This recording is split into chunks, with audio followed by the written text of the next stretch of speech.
welcome to our board meeting. Today's date is Wednesday, December 14th at 3 p.m. And we have in attendance for board meeting, we have board member Mary Shumway, Superintendent Ron Nielsen, board member Lori Mon, board member Steve Black, business administrator Tyrell Pemberton, and we have board member Nelson Yellowman, who is virtual, and Mrs. Cody is en route. So we appreciate you coming, and I need a motion to approve the agenda. I move to approve the agenda. Second. Okay, any discussion? Okay, all in favor? Aye. Okay, motion is approved, and we will turn the time over to the superintendent for our San Juan Quest update. Thank you. For my update, San Juan Quest update this month, I decided to look at a group that I think often gets overlooked in much of what we do in the schools, and yet is right at the very top of everything we do in the schools, and that's the San Juan School District Board of Education. You know, we have our San Juan Quest model over there, and everything we kind of try to do is on that chart, and the things we're trying to accomplish. But that is, everything on there is being driven by the decisions, the policies, the practices in which you stand in head of and that you show leadership over. So I really very sincerely want to thank the board for the leadership that you provide for the district. And I want you to know that it's felt throughout the ranks of the district, and it's very much appreciated. And it's very helpful to what we're accomplishing. I know our board right now is kind of at a crossways of how we're moving forward and where things are going to go. We stand a chance of having new board members next month, and so we very easily could have two board members that won't be with us in the future, being Lucille Cody and Nelson Yellowman. We'll see how everything works out. That is in spiraling right now, but in the event that Nelson and Lucille are not with us in the future, I want to also express appreciation and acknowledgement for all they have accomplished and added to our board. Nelson, I know you've been on the Board of Education for many years. I'm guessing around 16, is that correct?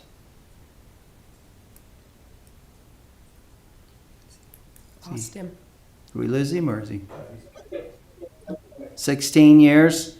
That's fantastic and awesome, and you know, I don't know what the next little bit holds, but certainly I want to express appreciation for your service. I think Lucille has been on for 4, and also in both cases been tremendously helpful and effective in being an advocate for the patrons in your area. Anyway, I just want to recognize the board and acknowledge all you do and thank you. You know, in the event we do have some board members that leave us, we'll wait and see how this all plays out. But in the event that happens, we will try to have a plaque or something to recognize them with as well in the future. So I want you to know that. But I don't know if anybody would like to add anything more, but I do appreciate the Board of Education for your leadership. Okay, thank you. And I just speaking for myself, I actually enjoy serving on the board and with those who may be leaving our board and the work that they put in. So thank you for that highlight. So we appreciate it. Okay, discussion items. Our first one will be our audit report. Mr. Rasmussen, are you with us?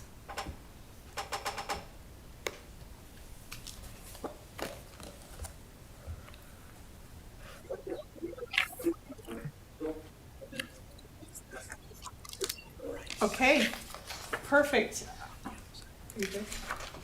All right, we will let you go ahead. Nice to see you. Thanks for joining us.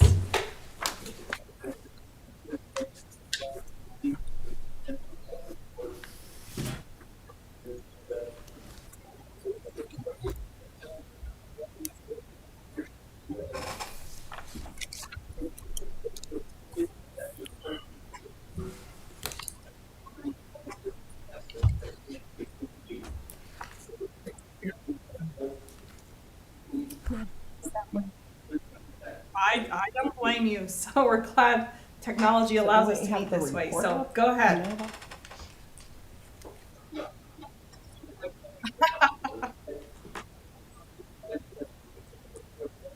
Well, you do have to pack a sandwich, so.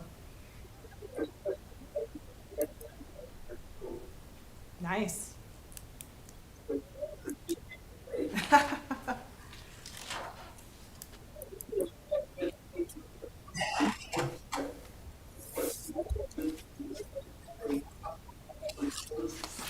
Yes, everyone here has a physical copy, and we put the audit report online as well for Nelson. If you're on your board docs, you can find it, the PDF there.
Can I interrupt just a second? Do we have this in a digital format so that it can be on one of the screens so the public can see this as well, or is that not? It is on the board agenda. Yeah. Can you open that up on there? And then is it possible to have it on the screen? Split that screen, possibly. There we go. Can you split it where maybe he's Oh, on one screen? so- He's there. We can see him right Okay. there. Okay. Page, I'll go to like page. Yep, there we go. I think Aaron of the PDF there. 18.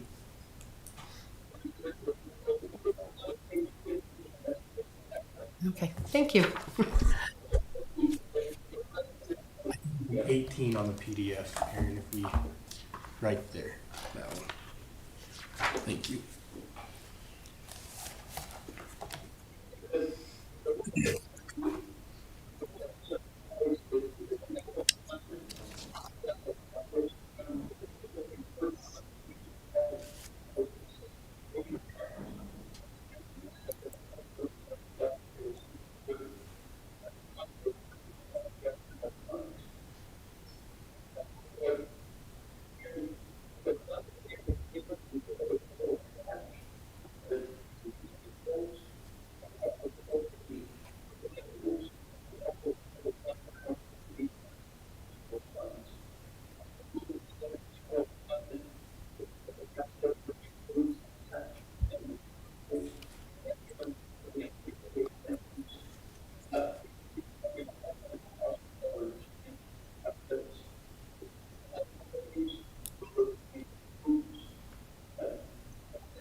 One more down. Go down One one more more. down. One more down. Thanks.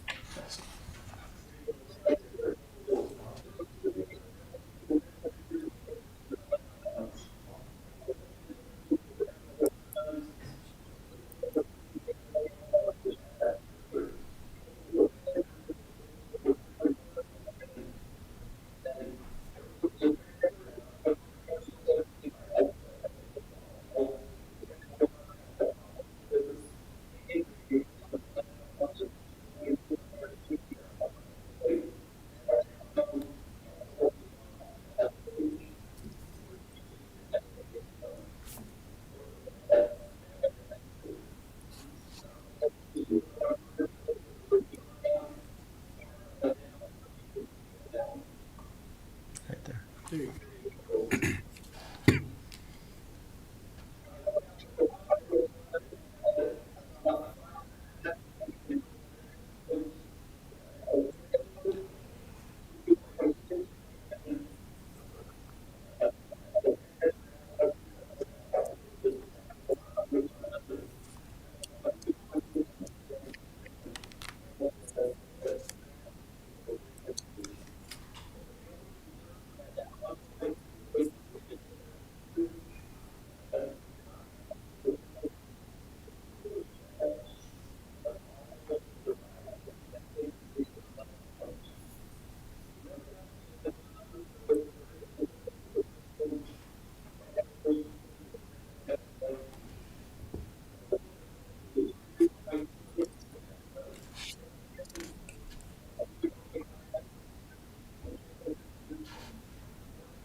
Any questions? No, I think we're good.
SJSD.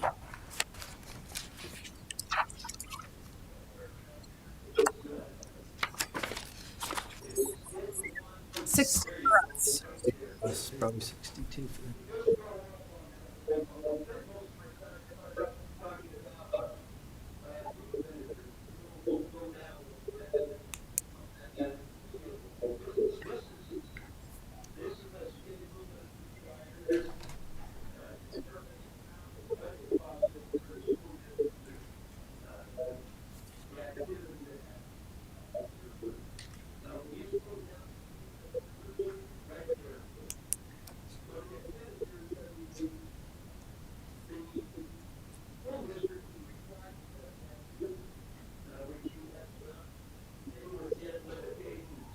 of that fund. And if you look in each one of those different areas, except for capital outlay, you are within your individual budgets. And that is, yeah, of being over budget, we just in your budget, a line item for capital outlay. And so that's one of the reasons why I'm talking about this schedule is to make sure that you identify. And Tyrone is probably something, make sure that there is a budget for capital outlay in your current budget. The overall, very good as far as the operation. You anticipated about 52 million. You brought in 48 million. And anticipated 51 million. The expenditure significantly under what you had anticipated. This shows that the school board was functioning in a very fiduciary. I commend you for that, as far as that presentation for comparing what you anticipated. And it's been, there's a few other reports in here. Well, you'll close out its report on our page is page 7. Maybe 80. Now a little bit. Keep going. Right there. So this report is a report on an auditor report on state compliance. And it shows, if you go to the next page, we have an opinion right at the very top of that page. And the opinion states that the school district applies in all material respects with the state compliance as if you covered it. And these, we did not find or have any state compliance issues in our audit. If you go to, there's another report that I would like you to look at. Probably in yours is 2.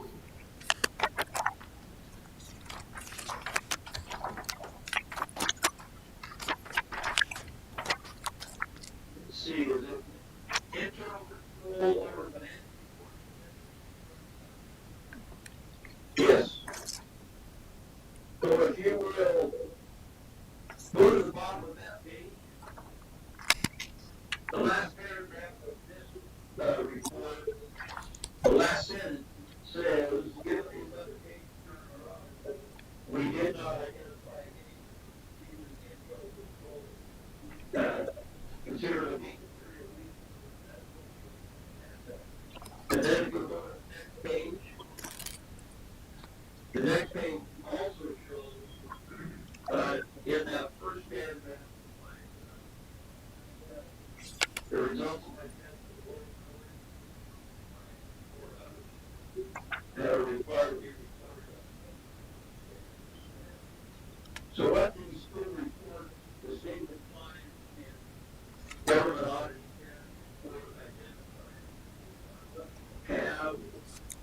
or B, to issue any findings within the audit report, audit report. And I appreciate the work of those individuals who have been doing the financial reporting. I know there's a lot of blood, sweat, tears, worrying and getting the auditor, if they've got and I appreciate the work that's been performed. It's been very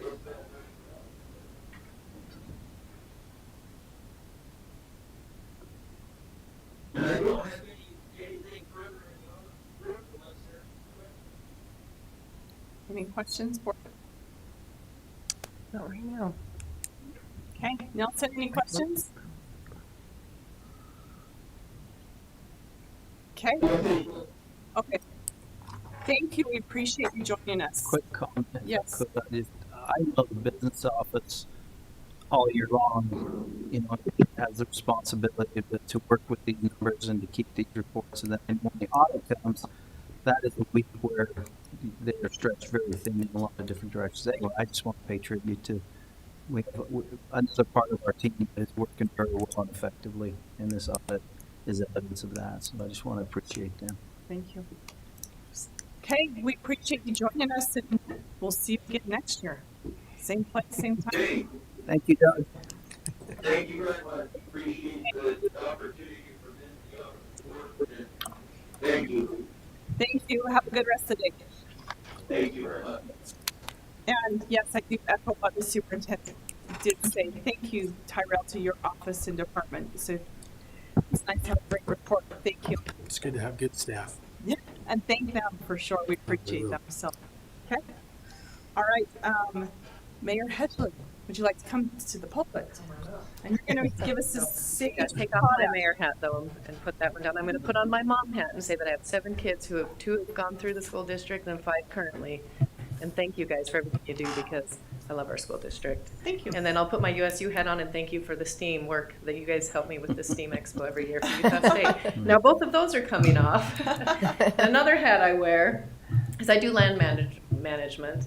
And a company that I've been working with, Sage Potash, if he can bring up that, I'm going to hand you guys the presentation was actually built in October, so it's a little bit out of date. So I wanted to give you guys the latest map that Thank you. shows. Thank you.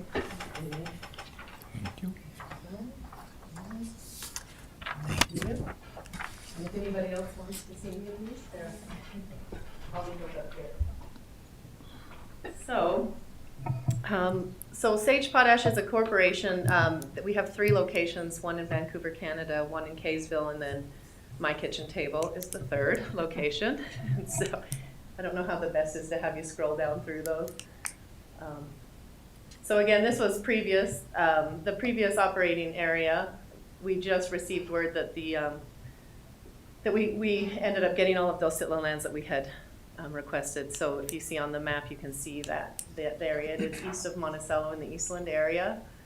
It's kind of a kidney bean shaped spot that we're working with. And on that new map, you can see all of the private mineral leases. We're up to about, I think we're just under 14,000 private mineral acres leased. And then of course, all of the sitland, the state lands as well. You can go to the next one, sorry. It's not the easiest.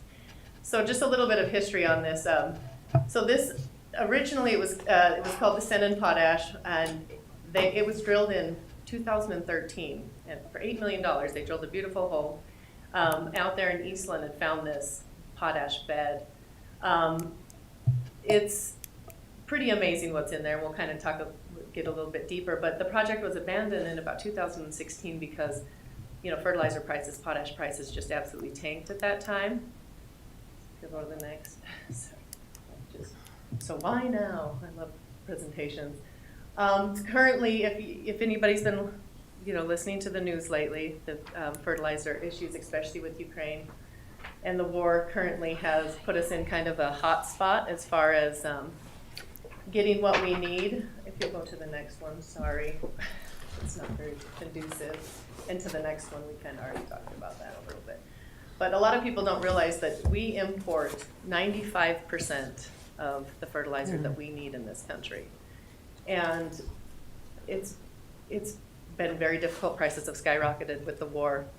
Some of the largest producers are in Canada, and they kind of have a monopoly on this. And so this deposit is one of the largest in the U.S. that they've found, which we all know San Juan County is awesome, but we're really cool what's under the ground. And one of the things that they're really looking at as well is, you know, this production area will be going for at least 100 years is what they're looking at.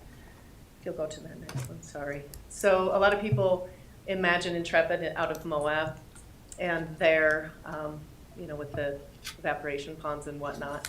But technology's come a long way. And so right now, again, this is a little bit old, so we're actually, the pilot, they'll be starting the pilot production in the end of January now. And it looks very similar to this. So that's all that people will see. I think a lot of people hear, you know, mining, and they think that there's going to be large holes in the ground. But this is what it'll look like for about the first 6 to 12 months as we start the production. Just go to the next one. And so here's the difference between the evaporation ponds there in Moab, and now they have mechanical evaporators. So these are trucked in, and then they're sat upright.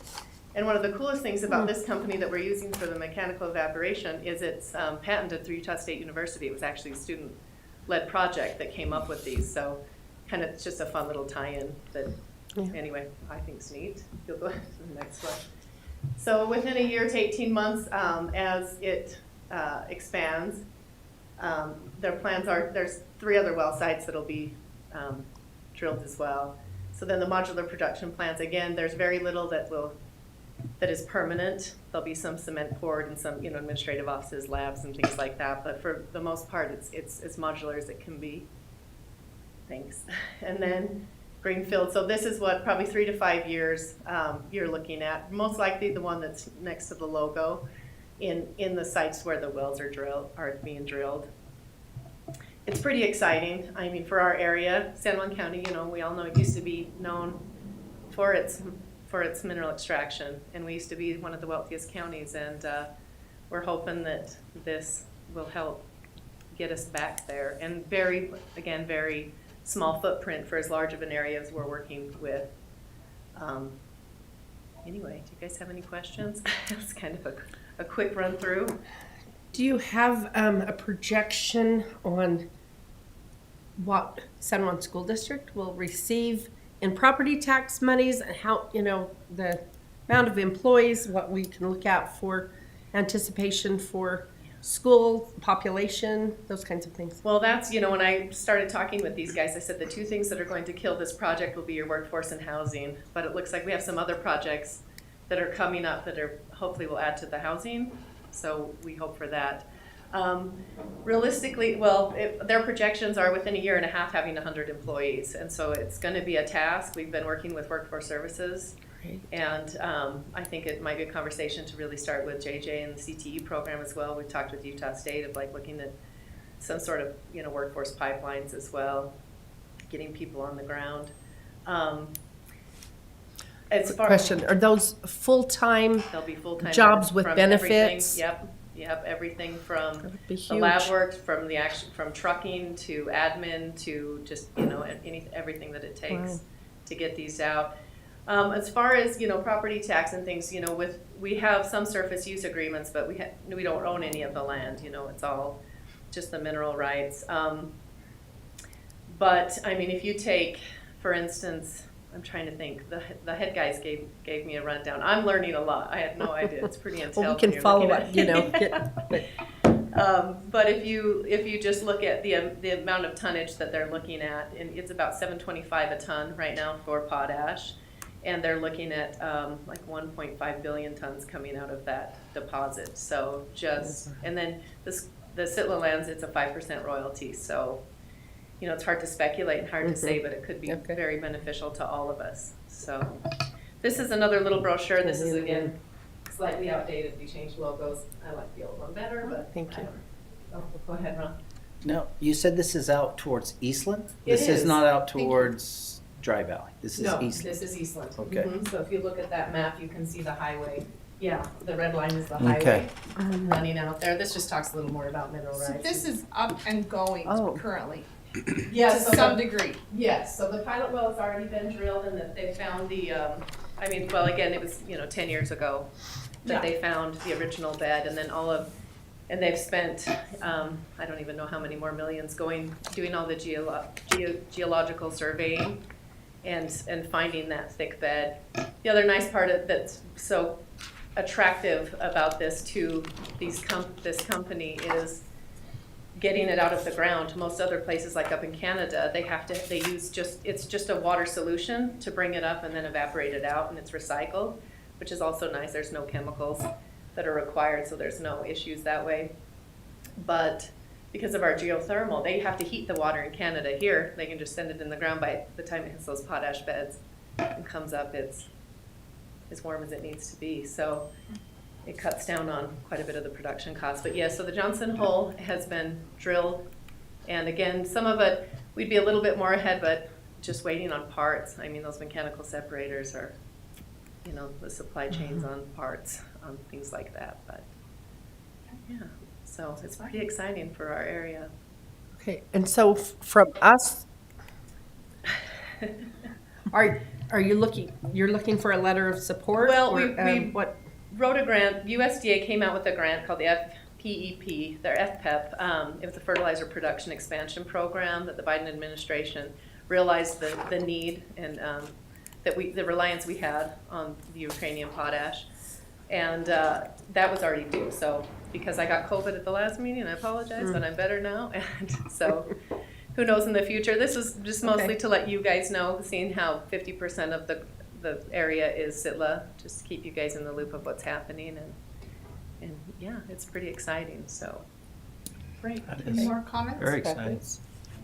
Okay, thank you for joining us. Well, No problem. and Thank something like that is centrally assessed, and then our property tax revenue I would think would be significantly increased. yeah, and the royalties once we get so into production should be Yeah, okay. significant as well. So Enrollment. yeah. Jump. All right. We need Yeah, more awesome. money, thanks. Thank you, we appreciate you coming. Okay, we're gonna go to our USU illicit students reasoning processes. Mr. Wingett, come on up. All right, it's not really me, but David Feldon from USU reached out to us about doing a research project on computational thinking here in the district, and he's actually online, and he'll be the one presenting, not me. Okay. But I just thought I'd introduce that. Thank and you. Turn it over to him. All right, welcome. Thank you very much. I appreciate the opportunity to speak at your data.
That we record session. With that, the dean, personal information, and that's the scope of this person. Okay, so a quick question, is it 8 students total or 8 students from each grade? Okay, and did I hear that right, 1 lunch hour? Yeah, 1 month. Does anybody have questions? And maybe I missed it in here. How are they selected? Yeah, how are they selected? So, the selection that we include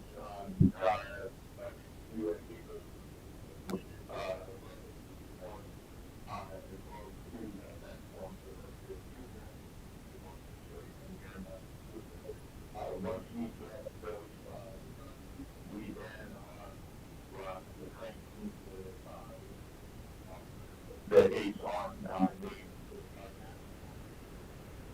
and we'll invite the body and those then decline that. Okay, Okay, so you're not looking for specific student level of education or that, just middle school students, not anybody with specific skills that have been mastered.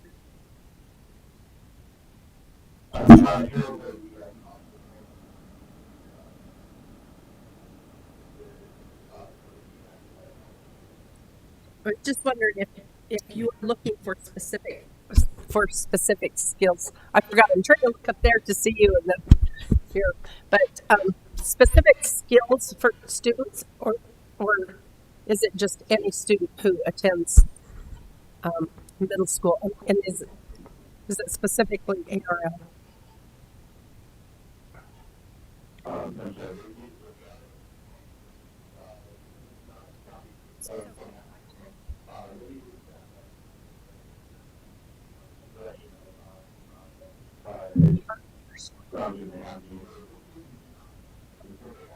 So we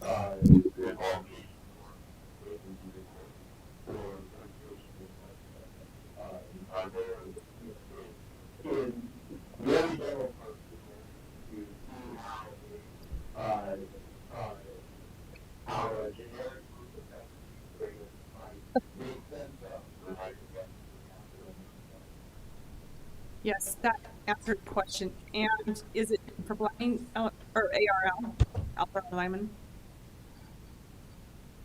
Is that the school we're going with?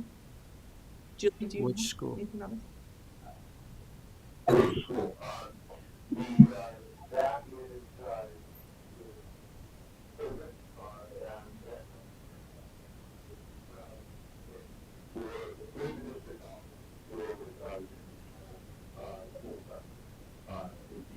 That is,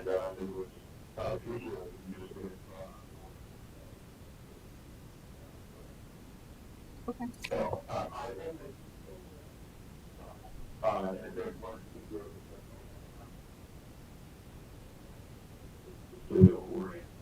Okay.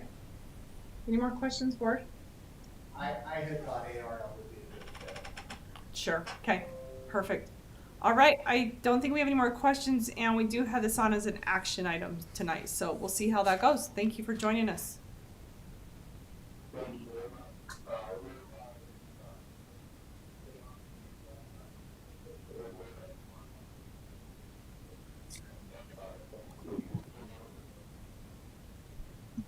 Jeff can get back. So, yes, Jeff can get back with you because action item probably won't take place until about 7:15 tonight.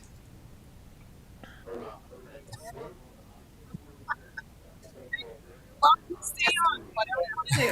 that's what I'm saying. Okay, thank you. All right, school calendar, Laura. Thank you.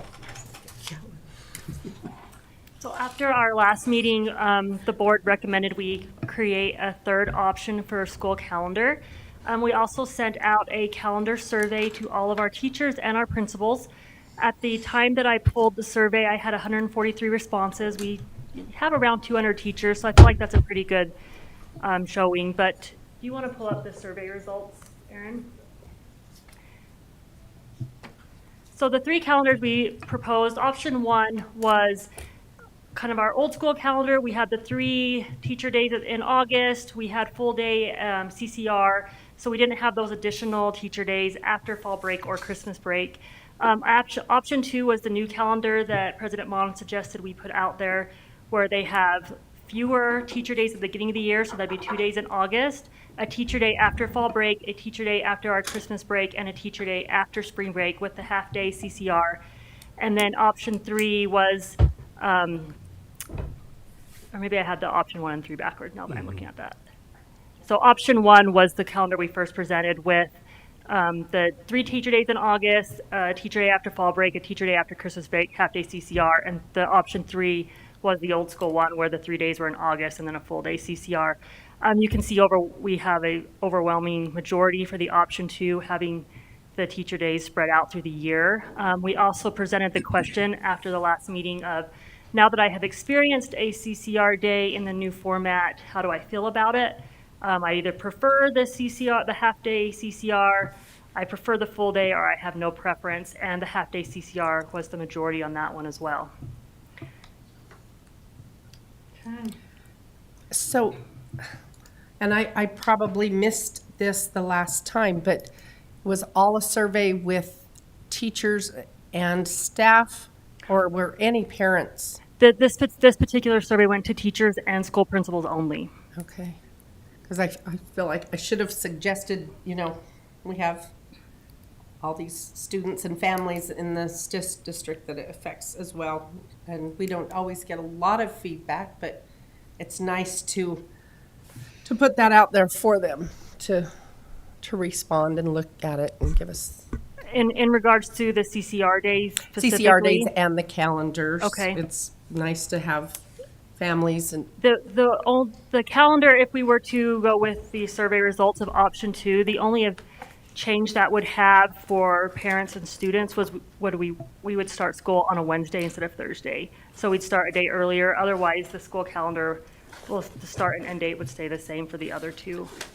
And they'd have one teacher day between spring break where their kids would stay home. Teachers would. Yeah, so that'd be the effect on students. I asked a few parents, but I wish I would have thought to make sure that survey, I guess I assumed that it would go out and that they would get polled as well about the half day. And I don't know if there's still time to do that, to let. We're kind of tight on that calendar. But the things that I've heard back from parents was that initial, the ones I've talked to, like option 1. So really, it's just moving the August to the April is really what we're doing. From what we've done August this to year. August to March. We That's just the move only it- difference. Or March, I mean, yeah. So we just move it over. Any comments from either of you?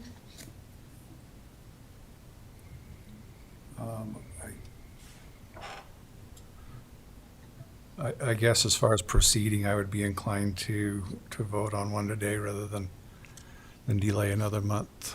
Okay. Yeah. I would point out this has been on our agenda for 2 months, so Right. though we haven't done a parent survey, it has been publicly on our agenda for 2 months for the public to see. Is January too late, though, to make a decision about the calendar that starts in, so that we could reach out to parents about I and get their guess, feedback back? I mean, does that hurt us to do that? Ron is waiting for this calendar, so the second you guys approve it, I will send it to them. The who is, I'm sorry. Concurrent. Oh. State University already requested it, and I told them I would say, hopefully today we'll have it for you. Do they work with us on that concurrent enrollment? I mean, We have teachers that teach concurrent enrollment as well as what they offer, so they've already set their schedule, and after I sent that out, they need our calendar to make all of that work, so. I see. I guess my thought a little bit too is although I appreciate the feedback, I would appreciate the feedback of parents. I feel a lot that I mean, what, this really affects those teachers. And I feel that they found that this calendar that we did this year was quite favorable for them. I mean, the feedback was extremely positive with that. And so just moving in another day, I would probably be very comfortable in going with a teacher result rather than waiting another month for everyone else, but. For the parents and all the families, I mean, it's pretty significant as well to consider So, them. well, but- we'll, it's on as an action item, we Okay. can take a vote then, so. Yeah, we can. Okay, Okay, thanks, Laura. thank you. Laura? All right, superintendent, you wanna go over the COVID-19 updates? Yes, and this is an agenda item that you asked to have on this meeting. If you remember, we received a petition last board meeting of approximately about 200 names from Whitehorse. That petition we received it, and it was also passed on to the Navajo Nation. I don't believe we've had any dialogue with them over that petition, but when you saw the petition, you asked that it wasn't an action item last month, and you asked that it be placed on this again. I could, give you a little data, and then I really would, turn this agenda over to those of you that wanted to talk to it. I do know that we receive data weekly. We have 108 cases of COVID as of today. Today I received the update from the county. There's 22 in Montezuma Creek, 23 in Monument Valley, and then those others of that 108 are in other areas of the county. So that's just if we were looking for some data to kind of to weigh into some of this. Do be aware also that, the Navajo Nation still has a face covering mandate in schools. It's still there. We do have a new president coming in with the Navajo Nation.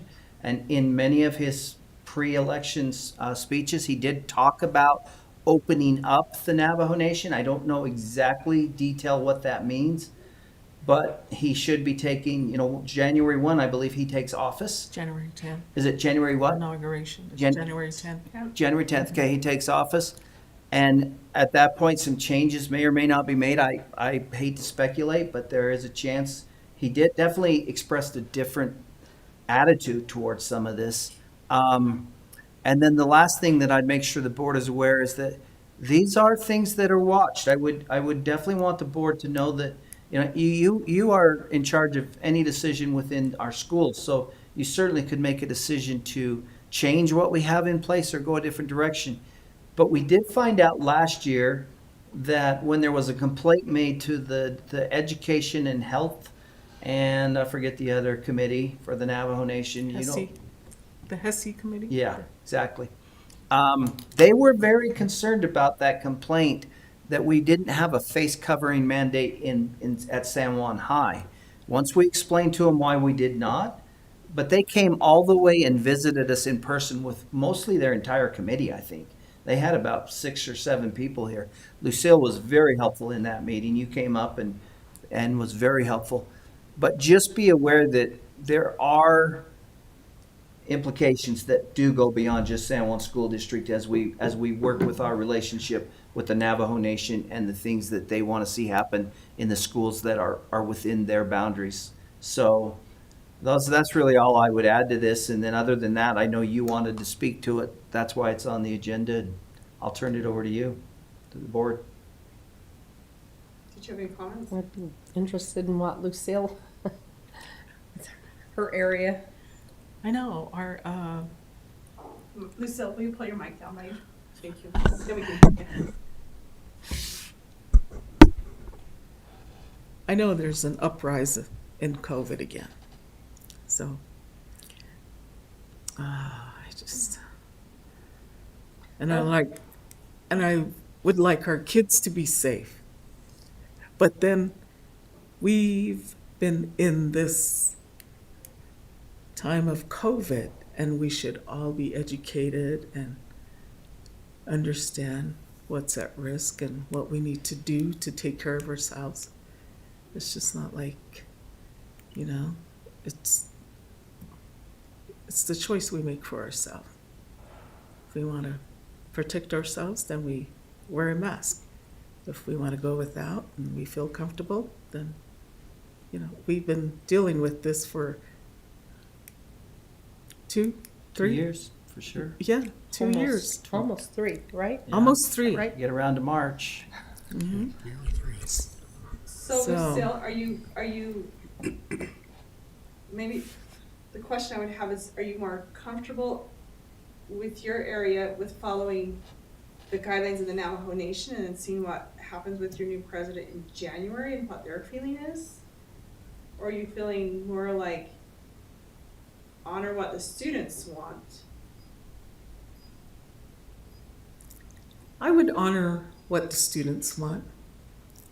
And that would be going against the Navajo Nation. Yeah, that would correct? be going against the Navajo Nation, but, the kids are the ones that are dealing with this, and they feel like, it's just,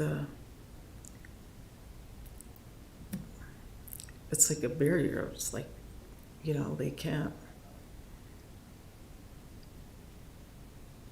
breathe, or it's just like and I'm sure some are, educated by their parents as far as wearing their mask. But I believe that, I support what the kids recommends, because there was like 200 and something kids that did the petition, and that's like majority of the kids. Nelson, do you have any thoughts from your area?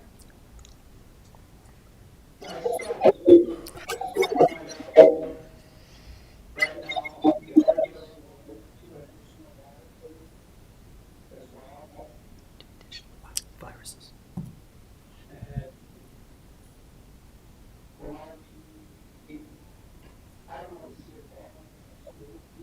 Wearing masks as a matter of fact, one of the heritage not events last month. The kids are wearing masks while they were dancing in a social dance. And listen up, young man. When you complain, you get used to it. Because they do feel like these people they're being cautious. At the same time, they're respectful. So, for my students, the mask mandate until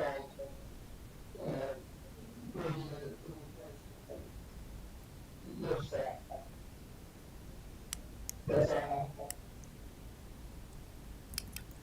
Well, thank you. Realistically, we have little over 3 weeks till the new president gets in, which would, with the downtime, nothing would really happen anyway, correct? To approaching that, so Yeah.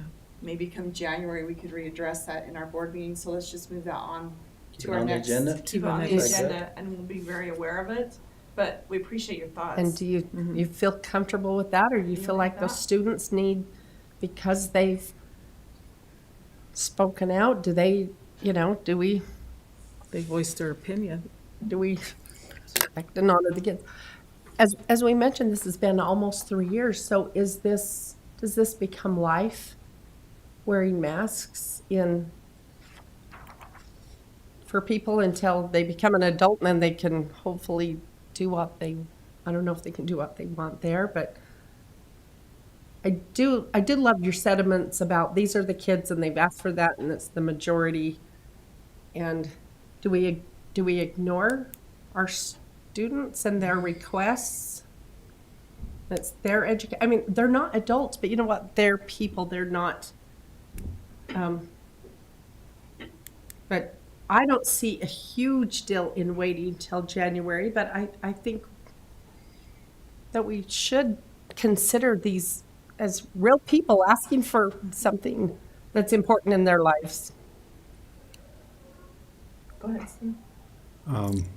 I'm hesitant to say that, okay, we're going to remove the mask mandate in that school when there is a Navajo Nation mask mandate.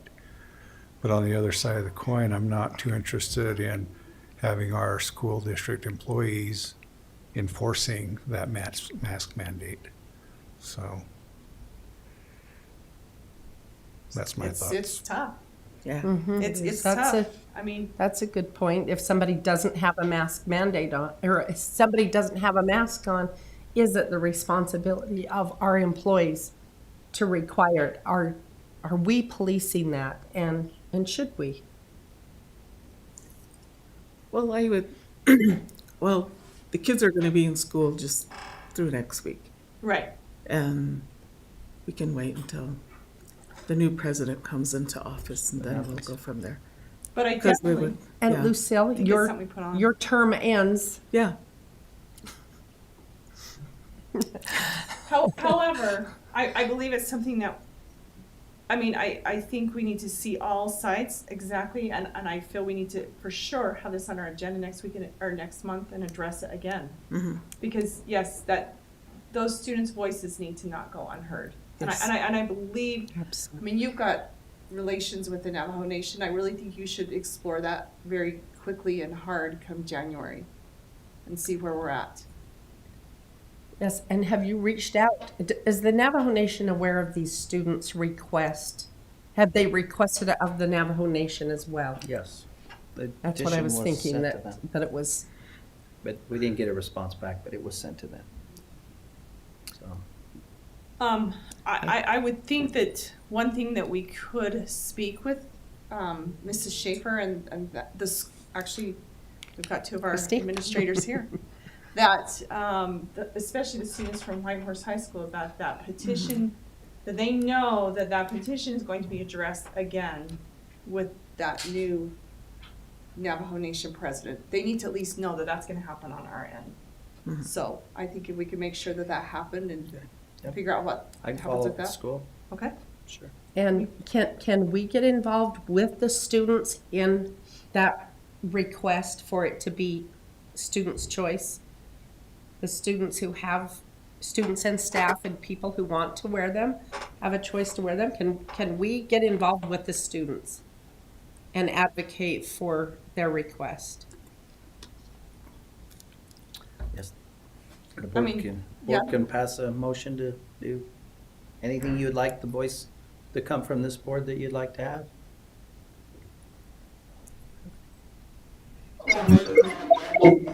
Sorry. Go ahead, Nelson. It comes in bold. Kill me. Go ahead. It sounds to me like, this started with the school faculty. And now it has reached the student body. Now, what about the parents? What are they saying? I understand about who can enforce this. But also, when you say that, then you're contradicting yourself.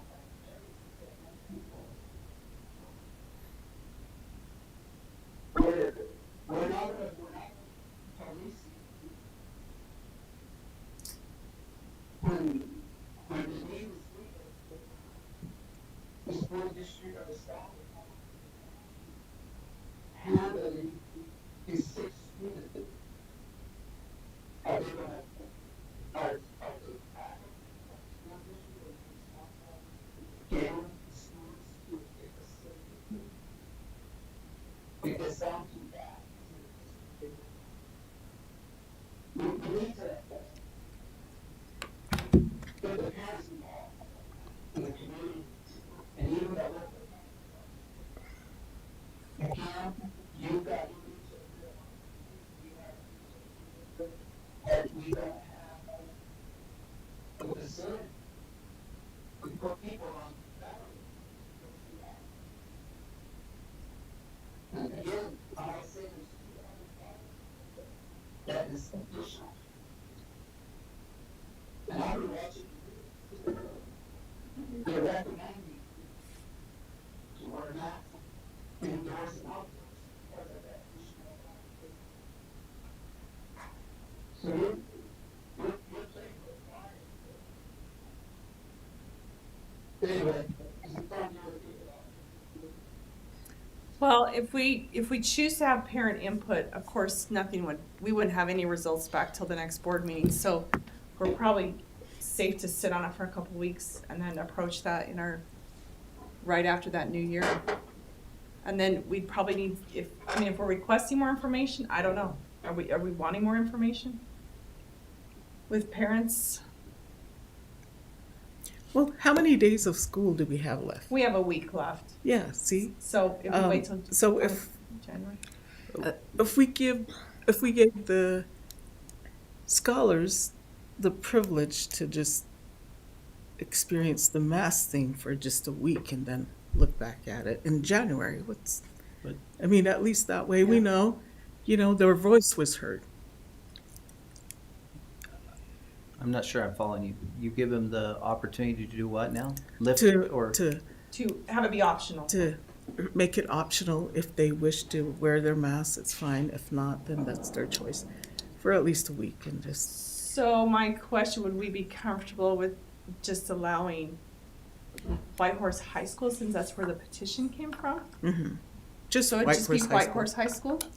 Since because that's where the petition originated? That's where the petition came from. And at least they have their voices heard. Yes, at least they For a have week? their voices heard for a week and then relook at it in January.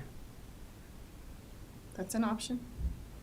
Okay, so just to clarify, if we choose to make a motion on that, you're saying the motion would be, which you would make, would be to lift that until school, make it optional until the end of this, until we break for Christmas. Yes. But then in January, they would come back with their masks until the new Navajo Nation president, until we see what he decides. He decides to do. And then we meet a week or two later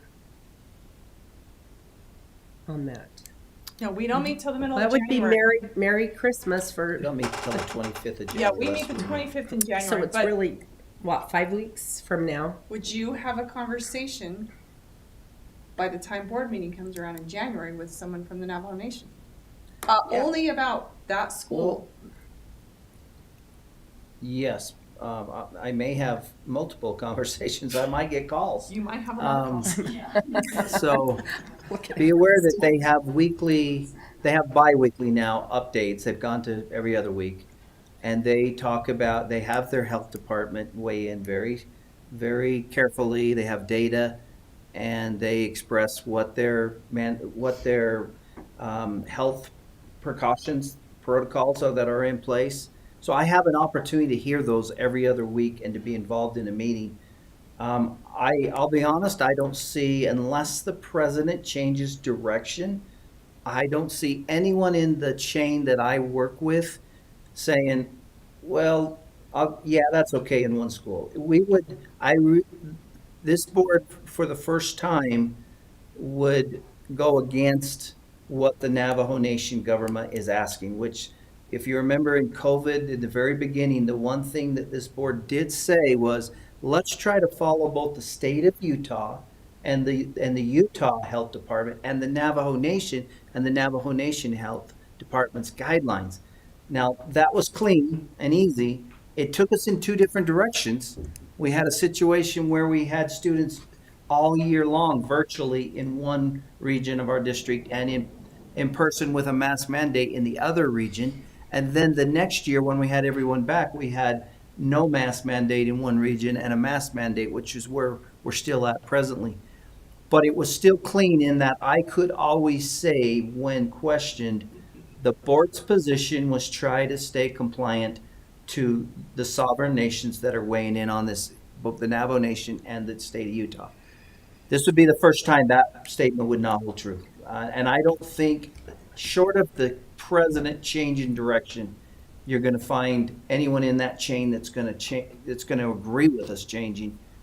But this board still has authority to do what you would like to do there. And I support you, and we will try to move forward with ever. I have a thought. Lori mentioned if we, put that out to parents, we're not going to get probably much information back. As typical of reaching out to parents and getting a small percentage of of information back. What if we sent information back to these students who signed this petition, and all of them that are minors, ask them if their parents will also sign The petition. a petition? If they're adults, if they're 18, if they're seniors, then we respect that they're an adult. But this is a thought. I don't know if it's a good thought, but it's a thought to ask for their parental, what do their parents think?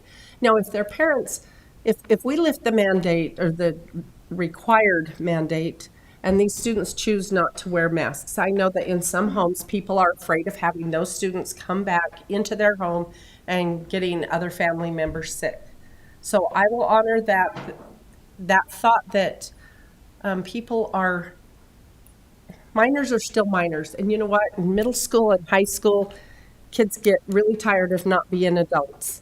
But they're not. And their parents do have jurisdiction over them. And so, I respect that in people's lives, that their kids aren't adults. The parents are supposed to still be in control. But would that be easy enough to do? No. Christy, do you? If we want parent input, I think we could find ways to get at least sufficient parent input. And do the parents Working of with the these school. students know, if they're minors, that they've signed that I do petition? not Do know. they agree with them? I do not know. Well, Can we get that information back But from these students? before we proceed with anything, we have not talked with Mrs. Schaefer. This is her school. And she Right, thought and- to weigh but I'm in on this because Kind of asking I Christy feel here. very uncomfortable passing a decision on to her when it's her school.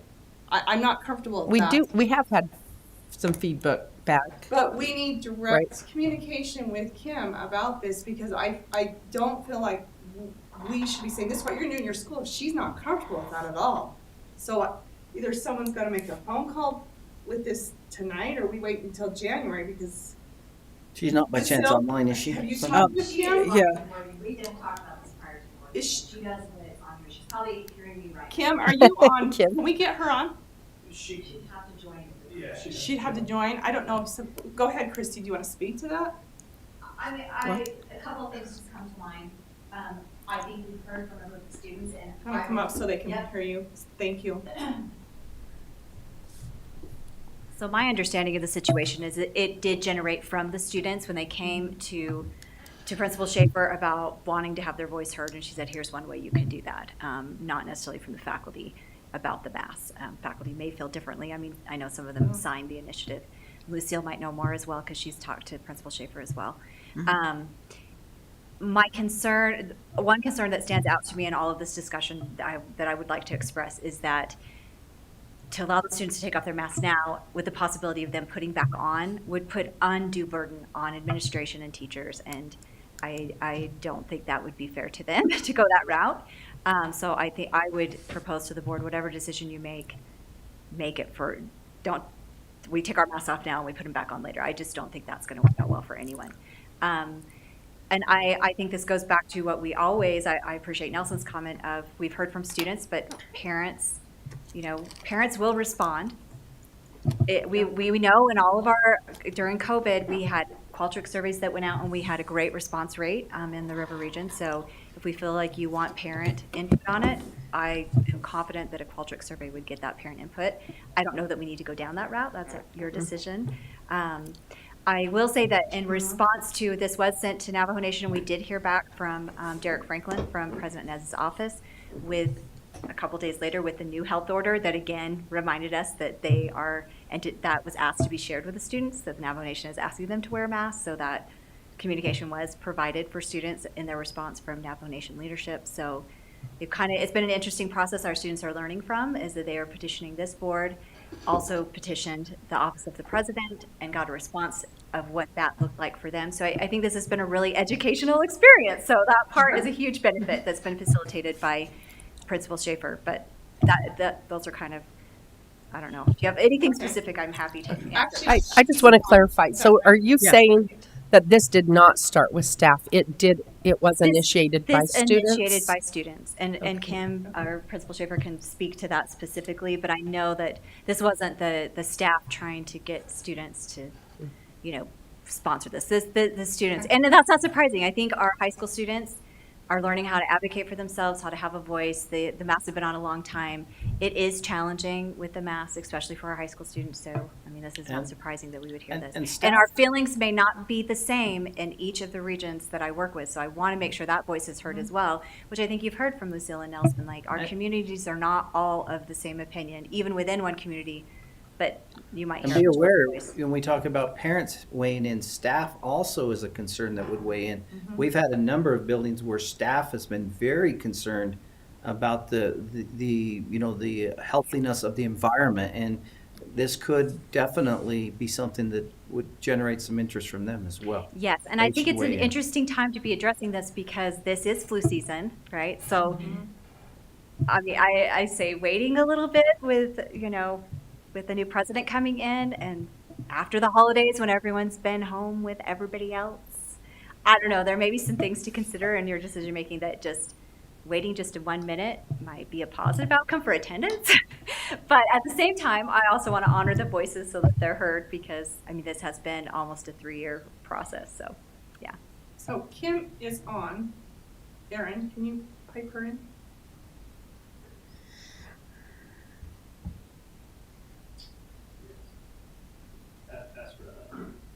Oh, I'm here, can you hear me? we can. Go ahead.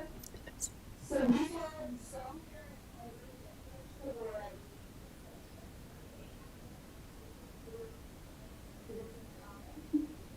and then in November,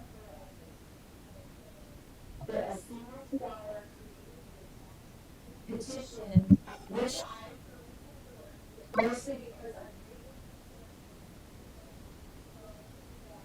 with the we, the Lakers,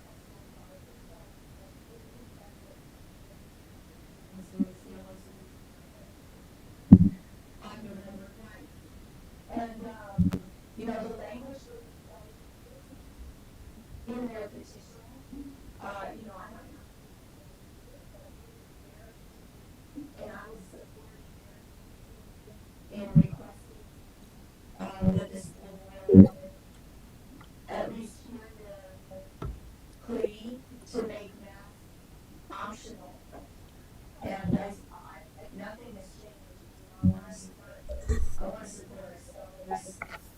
And, I know it's important to keep as low as possible. But a very high percentage of staff and donors has their COVID vaccinations. And,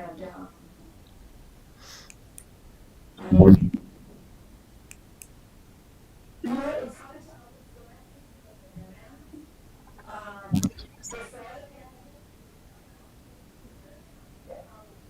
because there was that it changes for it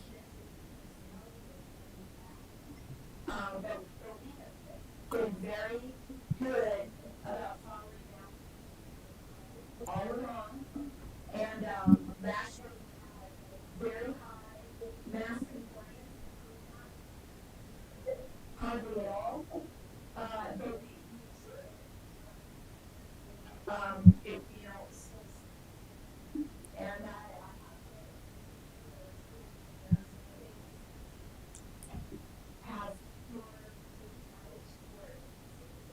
and that I think that allows to keep as long as the application has mask mandate in place, then that's what we're expecting here. But it is good people. And I increasingly have and there is a contingent who will take a mask because we're being nice about it, but not wear it, and then they're in class.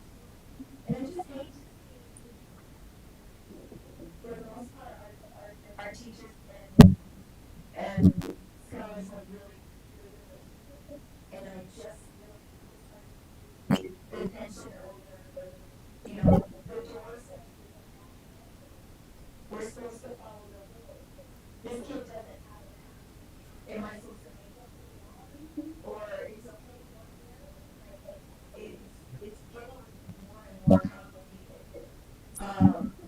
Can I ask you a couple questions? I do think it would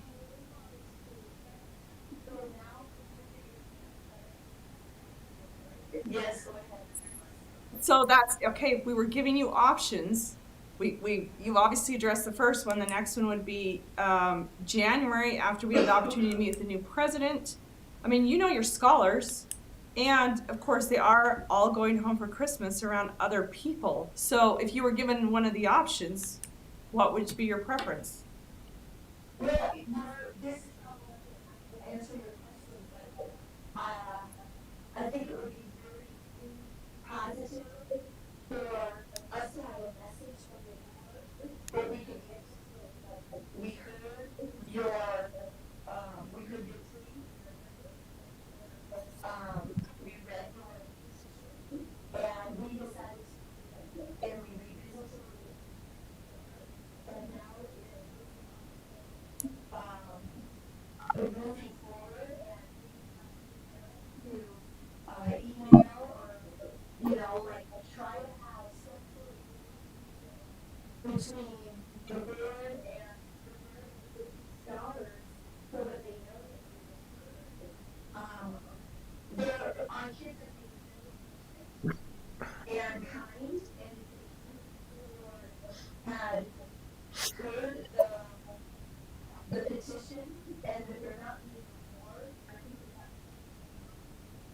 that in helping them to be patient. They now fully recognize that the new inaugurated on January 10th, I think. Yes. And then the school board is so it's entirely possible. The mask mandate is still in place on January 10th. Like, and then it's gonna come back to the board. And if we don't do anything, and it seems like this is a government to government, right? Like, we're doing our best to now nation health orders. And so it would be a break with that precedent. So did you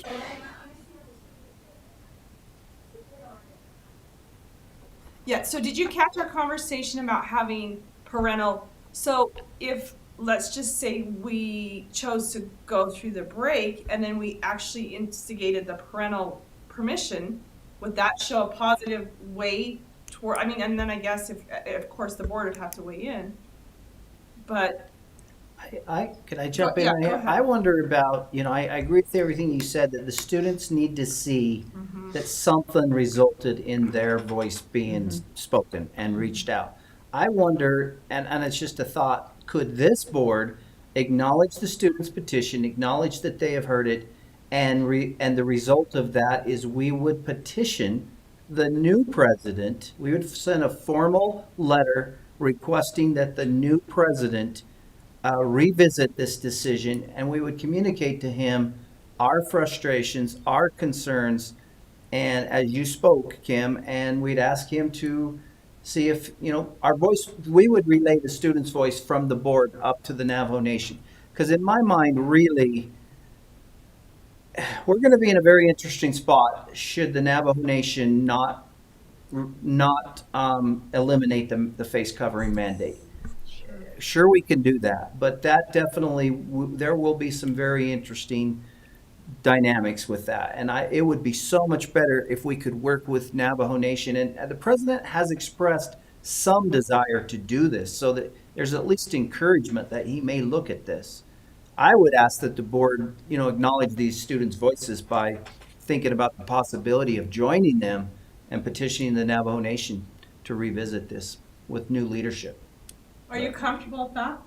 Kim, are you comfortable with that? Yeah, I'm hearing,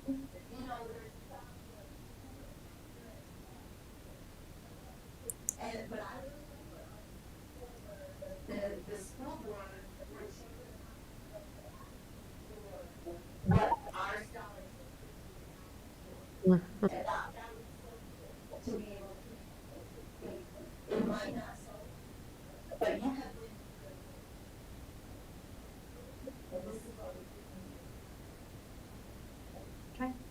could. And one of the other things, Could write Kim, a letter and then- did she just leave, that Yeah, you right. mentioned, but it was a brief in the longer conversation, is that the students are hard to understand with their masks on.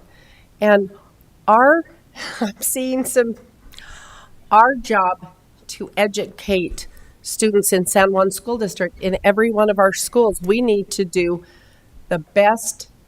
We need to practice, best practices, be able to see faces and understand and communicate well.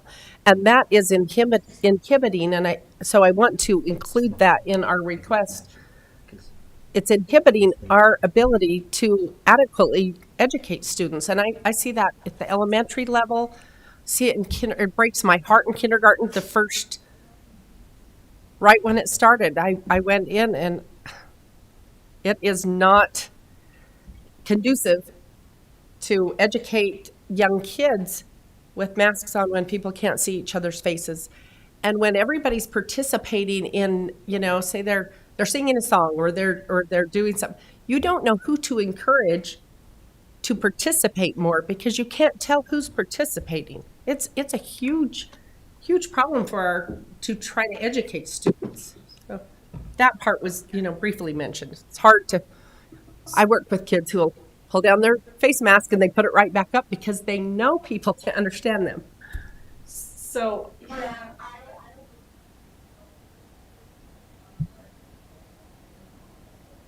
Shelter discussion, to do stuff with the BT spirit. And the mask does inhibit that.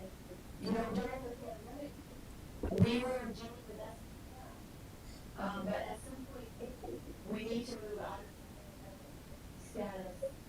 And, I think the mental health piece is probably even a higher concern than the participating for the mental health. sure. So, Lucille, are any more thoughts about the superintendent's suggestion? Kim obviously was more in favor of that. Are you feeling that's like a good route, a better route? That's a better route to go. Okay. At least we're not ignoring the kids. Sure. So, Kim, thank you for joining us. This will be an action item on our agenda for next steps. So, but we appreciate your input, and thank you, Christy, for your input. So, anything else? We're good? Okay. We are going to our presentations. Thank you, ladies, for waiting. But this is part of your school, so we do appreciate it. They're going. Okay, Denise, would you like to go first? Come on up. No. Well, all right. We just need to get it over with first. Excuse me. Everyone's screen running. All right. Aaron, are the screens kind of running? They're giving me a bit of a problem here. Okay, we'll just pull them up just a second. The sound of the screens Unless someone is- has theirs up and they want to start. Steve, do you have anything you want to start with? I don't, sorry. Okay, just a sec. We're trying to pull everything out. I have it up, but I don't have any questions. And I'm having a struggle too. All right.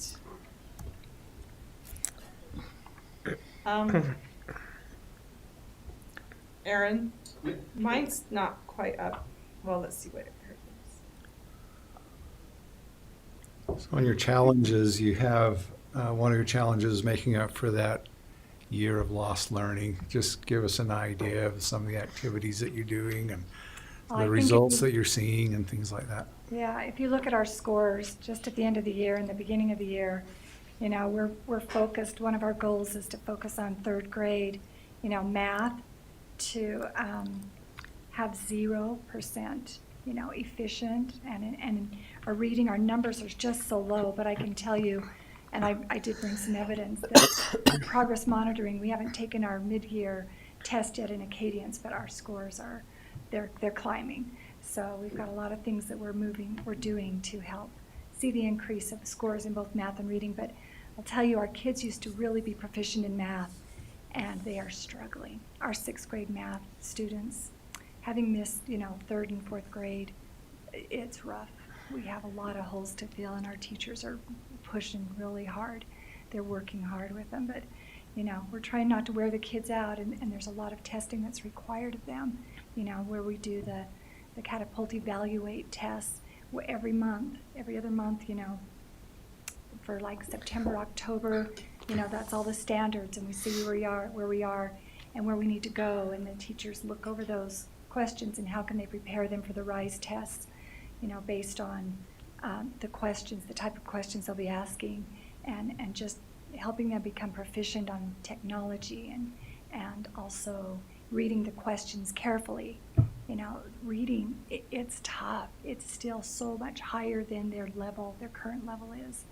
And so just trying to keep them positive, keep them coming, you know, where they're motivated to come. I feel like we're doing a good job there, but the challenges are real, and the holes are real, but I feel like we are making progress, and I think you'll see that for the end of the year. Thank you. So with, you don't specifically have this on your slides, but do you want to speak a little bit to the mental wellness in your school? Is it improving? How is that working in your? I feel like our mental wellness is pretty good. Good.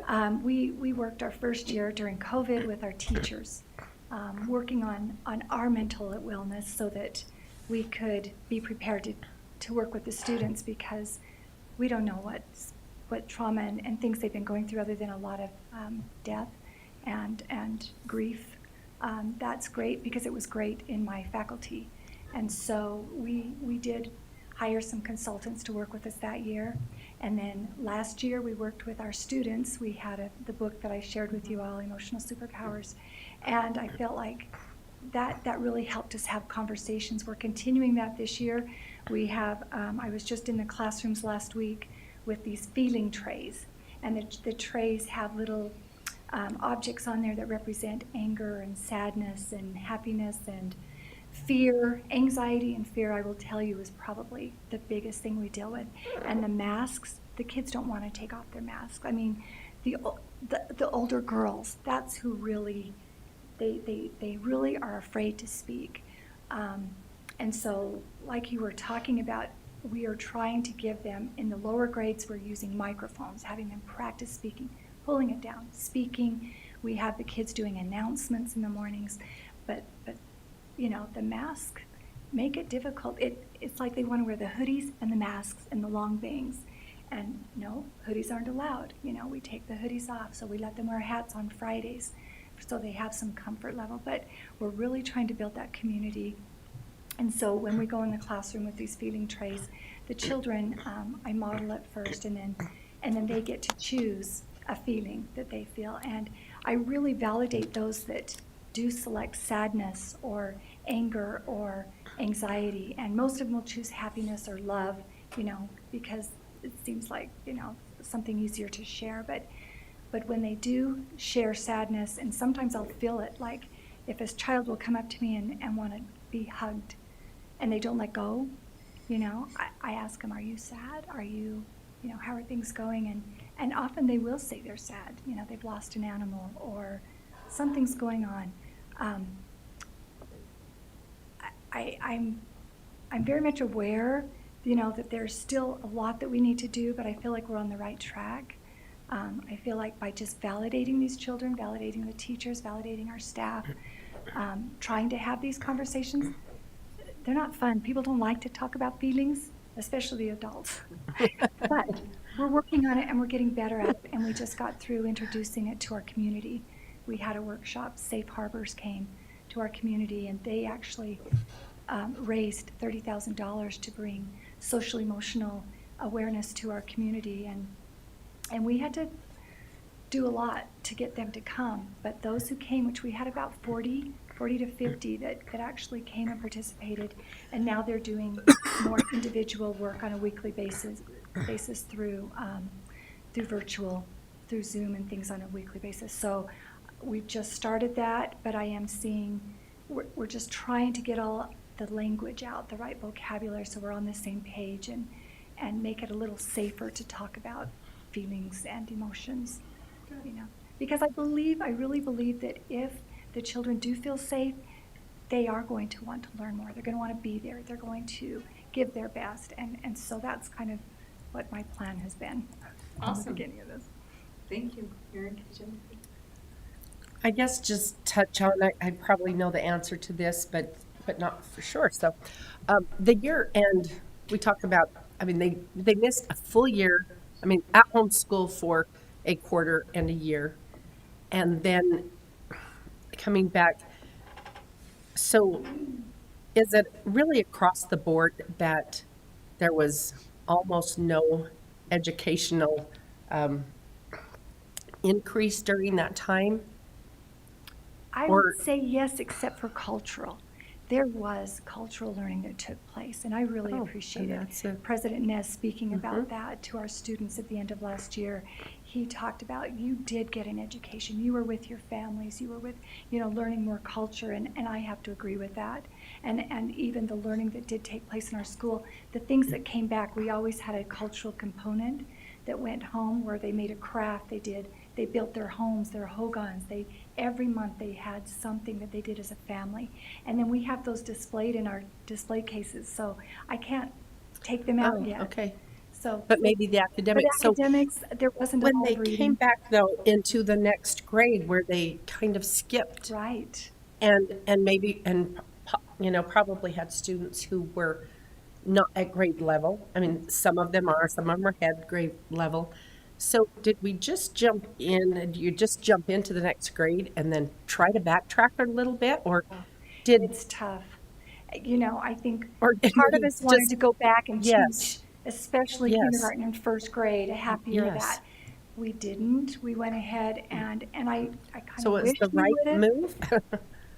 But right now, I think with letters training, our teachers are filling the holes with the interventions that we have going on. We're working as halls, so 4th, 5th, and 6th are doing interventions together.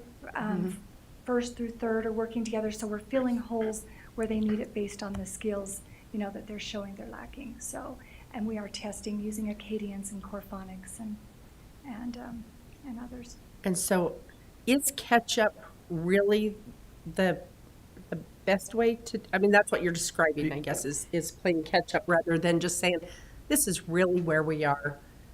Maybe it's a 3rd grade class, but we're really 1st grade. And Yeah, our goal is to Well, fill those can I holes. jump in here? Because Please do. your question you're asking, research is very clear that when you are remediating students, you do have to still make them available to, you have to provide access to core curriculum grade level, or you will never, ever catch up. I mean, if your idea was to retain every kid and retain them a grade, but that isn't an option. So the way you're going to have to make up is, yes, you have to do a lot of intervention work, but if you don't show them access, you don't provide access to grade level material, you have guaranteed that they now will always be behind every grade because you can't be accountable for what they haven't makes seen. sense.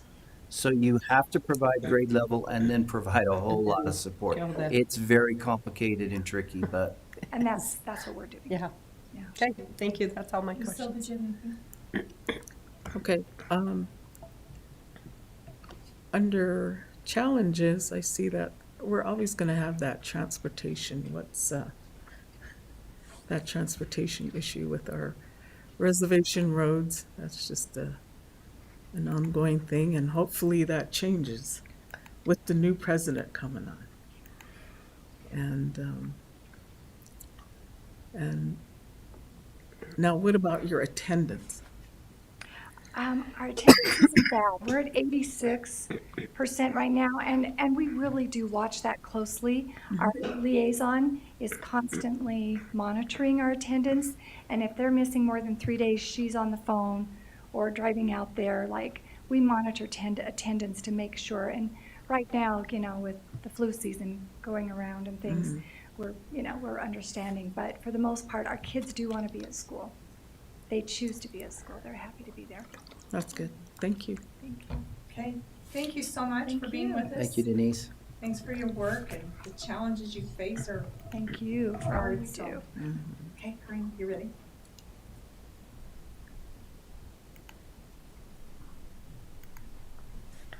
Mary, would you like to start? No. Well, all right. Who would? If not, I will. Okay, I'm gonna go to your celebrations Okay. and, because this was in, I gotta remember what it was. Okay, I didn't. you talked about the marijuana related behaviors down, which then reminded me, social workers. Is it due to an increase in that, or why are those been Well, I reduced? think, we had the drug dogs, we've been Yes. vigilant on going through and always following up with that. We've been letting everybody know that, this is not something that we're gonna tolerate. So a no tolerance policy, and then bringing in the drug dogs and the, support from the counseling department, the social worker, all of that helps with that. The one thing that when a student is, caught with marijuana or something, we always have the option to receive counseling too, for like kind of a reduced consequence for, you could opt to do counseling and get the support that you need. And, we are working with the University of Utah and then UNHS doing counseling there, and he's coming into the school. So all of those supports are helping us, kind of a collective effort in getting that to where it needs to be. So, with relation to your social workers, do you feel it's eliminated a little bit too, because you do have the amount of social workers at your school, or no? Well, to give them the help that they need. We just got a social worker this year, so we Right. didn't have a social worker until a month after school started. And so it's definitely a benefit to have a social worker there. And, that put a lot on our counselors before having to arrange all of those appointments and stuff with UNHS and with University of Utah counseling, and doing all that, and the support, that we needed to get those documents out to the parents as we're meeting with the students who are having these behaviors and stuff. So it definitely is nice to have that in there. But I think over the years, it has continually gone down as we've been vigilantly, having no tolerance and bringing in the drug dogs and just really being consistent on the protocols with that. Good. Okay. Steve, Shelley? One of your challenges is substitutes. And I was just wondering if you've gotten any feedback from potential substitutes on why they're not coming. Is it we don't pay enough, it's not worth it, or they're just not workers out there? What's your take on Well, that? obviously, an increase in pay would always benefit anybody in any position. So I think that would help. That isn't, I haven't received specifically that feedback. I think that, having the substitutes come in, and it is for a minimal amount of pay. If you're going to find a regular job, you're not going to come in and do a substitute job where you can only work maybe 1 or 2 days a week. It's up and down. You don't know whether you're going to work or not. And so I think that's a difficult task for someone to commit to. Like, we have had substitutes that have been on the sub list, but then they find a full-time job and they would rather go do that full-time job because, why would they want this where they don't have any benefits? They don't know if they're going to be working today or tomorrow. Like, it's just, so I think pay would definitely be beneficial to them on that, because it may make it more worth their effort to do this, and to say, rather than taking a minimum wage job, I could do this 2 or 3 times a week and make about the same, and maybe that would leave them on the substitute list, but. Yeah, let me add to that, Karina, that CARES money has allowed us to put more support positions in our system than probably ever before, but that's kind of the challenge with that, is that it's depleted our pool for substitute jobs, and some of the other coaches is another concern you have on here. Anyway, so what has really helped us in one area has caused, another challenge in another area. We've hired more people than we've ever hired, but many of them have come off your substitute list. They have, that's correct. So, Thank you. I'm ready now. Yeah, I had forgotten my notes. So tell me about the differentiated instruction based on the training that you guys have had. Okay, How so that's we've going. been kind of focusing on that, like our TSI in our school has been for our SPED kids and for their amount of progress. And so we know that differentiation works for all kids, right? And so as a school, what we did is we created a differentiation chart, and we put a whole bunch of different PSYOP strategies, differentiation strategies, accommodations that we could apply to students with that are ELL or IEP 504. and really good practices for all students. And then we presented this to our faculty, and then we told them that we wanted them to create we called it a tic-tac-toe, but some of them telling me it's a bingo because there's 5 in a row. But anyway, and so they have to do 5 in a row. They can go diagonal, across, however, they have to do 5 in a row and then write down what students they used it with, what they did in class, how it worked, how it benefited their students. And then, so then the teachers bring that back to our PLC, and they teach their colleagues about what they did in their class and how it worked and who it worked for. And so they're kind of doing their own PD by completing this, and they share it with the rest of the faculty, and then they you get to leave 30 minutes early at your leisure, you know, or we'll come in and cover your class for 30 minutes if you want to do it in the middle of the day. They got a little coupon following them presenting that to us. And so it's been really good, and we put that on our 90-day plan that everybody had to complete that within the first 90 days. And so we've had all the teachers do that once, and we're going to continue to do that throughout the year because it's just good strategies for all of our students. Okay, thank you. And one follow-up question. What do you've got, you know, portrait of a graduate work within your school, so tell us some. Okay, so a couple of things that we're doing. So one thing is our art classes, our art teacher, the digital graphics design, she has had the students draw their piece of portrait of a graduate for how they feel it relates to their culture. And so the students they broke up into 3 groups. They all took a piece of the portrait of the graduate, and they drew culturally relevant pictures that like one of them had corn growing to represent the corn, another one had to represent their growth and knowledge as they grow. Another one had like a dream catcher so that they could capture their dreams from the portrait of graduate. And then they all tied it to a different area in the portrait of graduate. And they are making those teachers. So they wanted me to come down and vote on whose I thought was best, but they were all fantastic. There was no way I could choose one. And so I said, all 3, let's just do all 3, because they were all to a different part of the portrait of the graduate.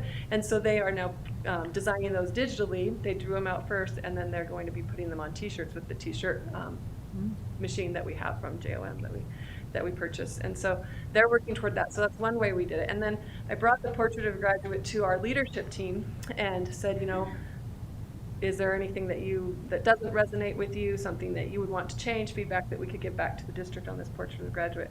And what the leadership team came up with was fantastic, is they want us to have, and I did email Eva about this, an additional poster. I know we're posting one, you know, in our front office, but an additional one that we can move from PLC and bring it every time, so that this is not just something that we have posted somewhere, but it doesn't really resonate with our practice in our classes. So every PLC, the first 5 minutes, we do celebrations. And their thought is we would have those celebrations around portrait of a graduate. What did we do in the class that fits this area or that area? We'll write them on sticky notes, we'll keep that poster, and then we'll just stick them on in each area. And then we can look at it and go, hey, wait, why does this area have all the sticky notes? Maybe we need to focus on this area, and just really make that resonate with us in the classroom. Thank you.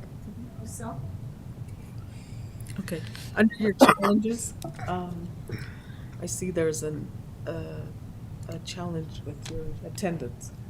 Yeah, attendance has been a challenge. Getting the students there, and I don't know, like, you know, and some of that ties back to the social emotional, I believe, because there's some anxiety when I talk to parents about why, you know, your students aren't here. Some of it is related to anxiety where they haven't been going to school, they had the online option, and now just getting back into that groove and overcoming that. And in fact, I talked with a parent today about that very situation and getting them there. However, my vice principal, who tracks our attendance all the time and sends out the attendance reports, told me that, because I showed him that I put this on the challenge, and he said we're going up, like we're going in the right way, but it does continue to be a challenge for us. Thank you. Nelson, did you have any comments or questions?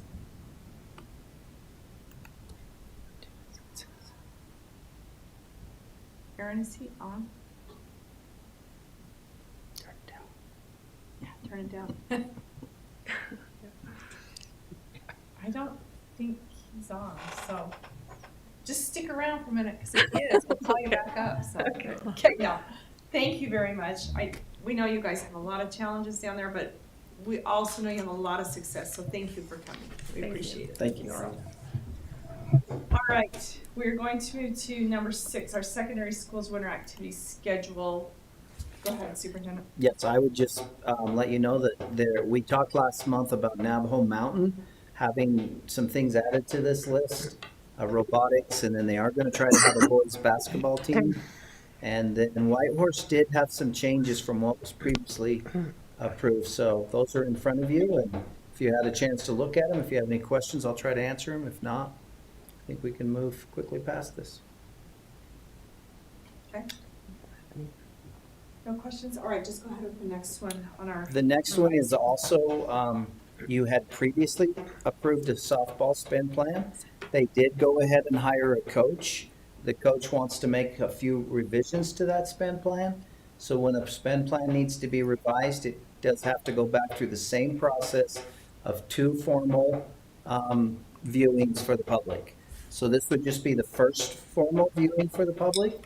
And next month, if the board chooses, you could, by state law, approve this.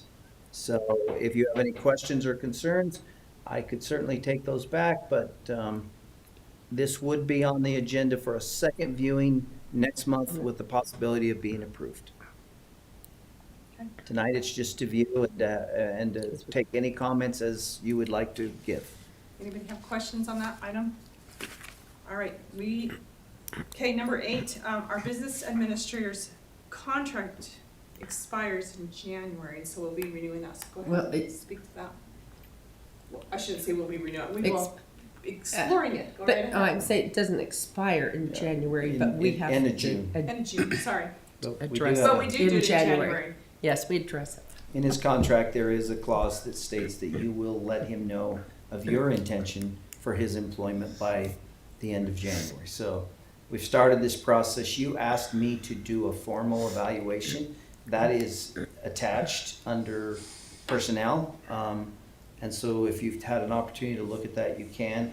And this opportunity right here would just be if you want to discuss how you again would like to see it play out. I'm assuming in this meeting that you would want to possibly look at that evaluation. If you want me to speak to it in a closed session, I certainly could. And then I would assume that you may also want to visit with Mr. Pemberton in a closed session. But if you want to give any or discuss any of the general stipulations of how you'd like to play that out, the details of this would be the opportunity for you to do that. So, and if we're good to go, we're good to go. I just wanted there to be an opportunity for that. So like you mentioned, this is attached to our closed session item under personnel, so we'll probably, I would assume, take it into there. Yeah. Okay, And who you want enclosed, if you want to, determine whether you want any individuals in there or whatever, however you'd like that to proceed, you could do that. do we need to mention that here when we get into, before we go into close? You can probably do it right before you go into close as Okay. well. All right. Okay, and then, obviously you want to retire, so you want to speak to the process to replace you? We are making good time now, so let's keep it All going. right. Getting caught up. This again is on the agenda for you to discuss, how you would like to proceed in your superintendent search. A few things, that I think you might want to, decisions that are probably normally made with this process is, first of all, do you want to wish to work with the USBA and Richard Stoll, who will often build a brochure? He's very good at it. He's gone through the process. I would think that we get brochures all the time. So my hunch is, my speculation is that the majority of the districts do work through him. And then he has a great database that he utilizes that is widespread. I think it's multi-state that he's able to send that out. And so that's certainly a decision that I think is normally made, is how you would like that to proceed. I think sometimes you start at this point to develop a tentative timeline of how you would like things to go out, when you foresee how long you'd like to advertise, what are deadlines. That is information that's helpful to building the packet.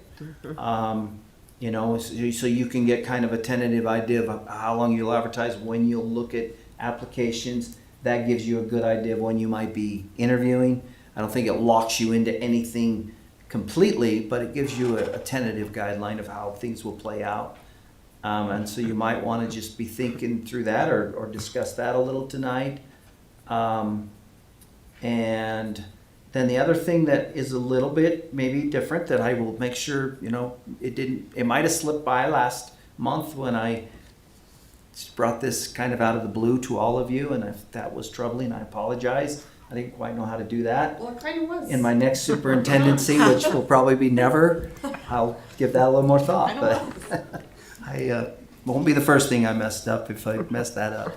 But I did let you know that the end of August is when I plan to resign.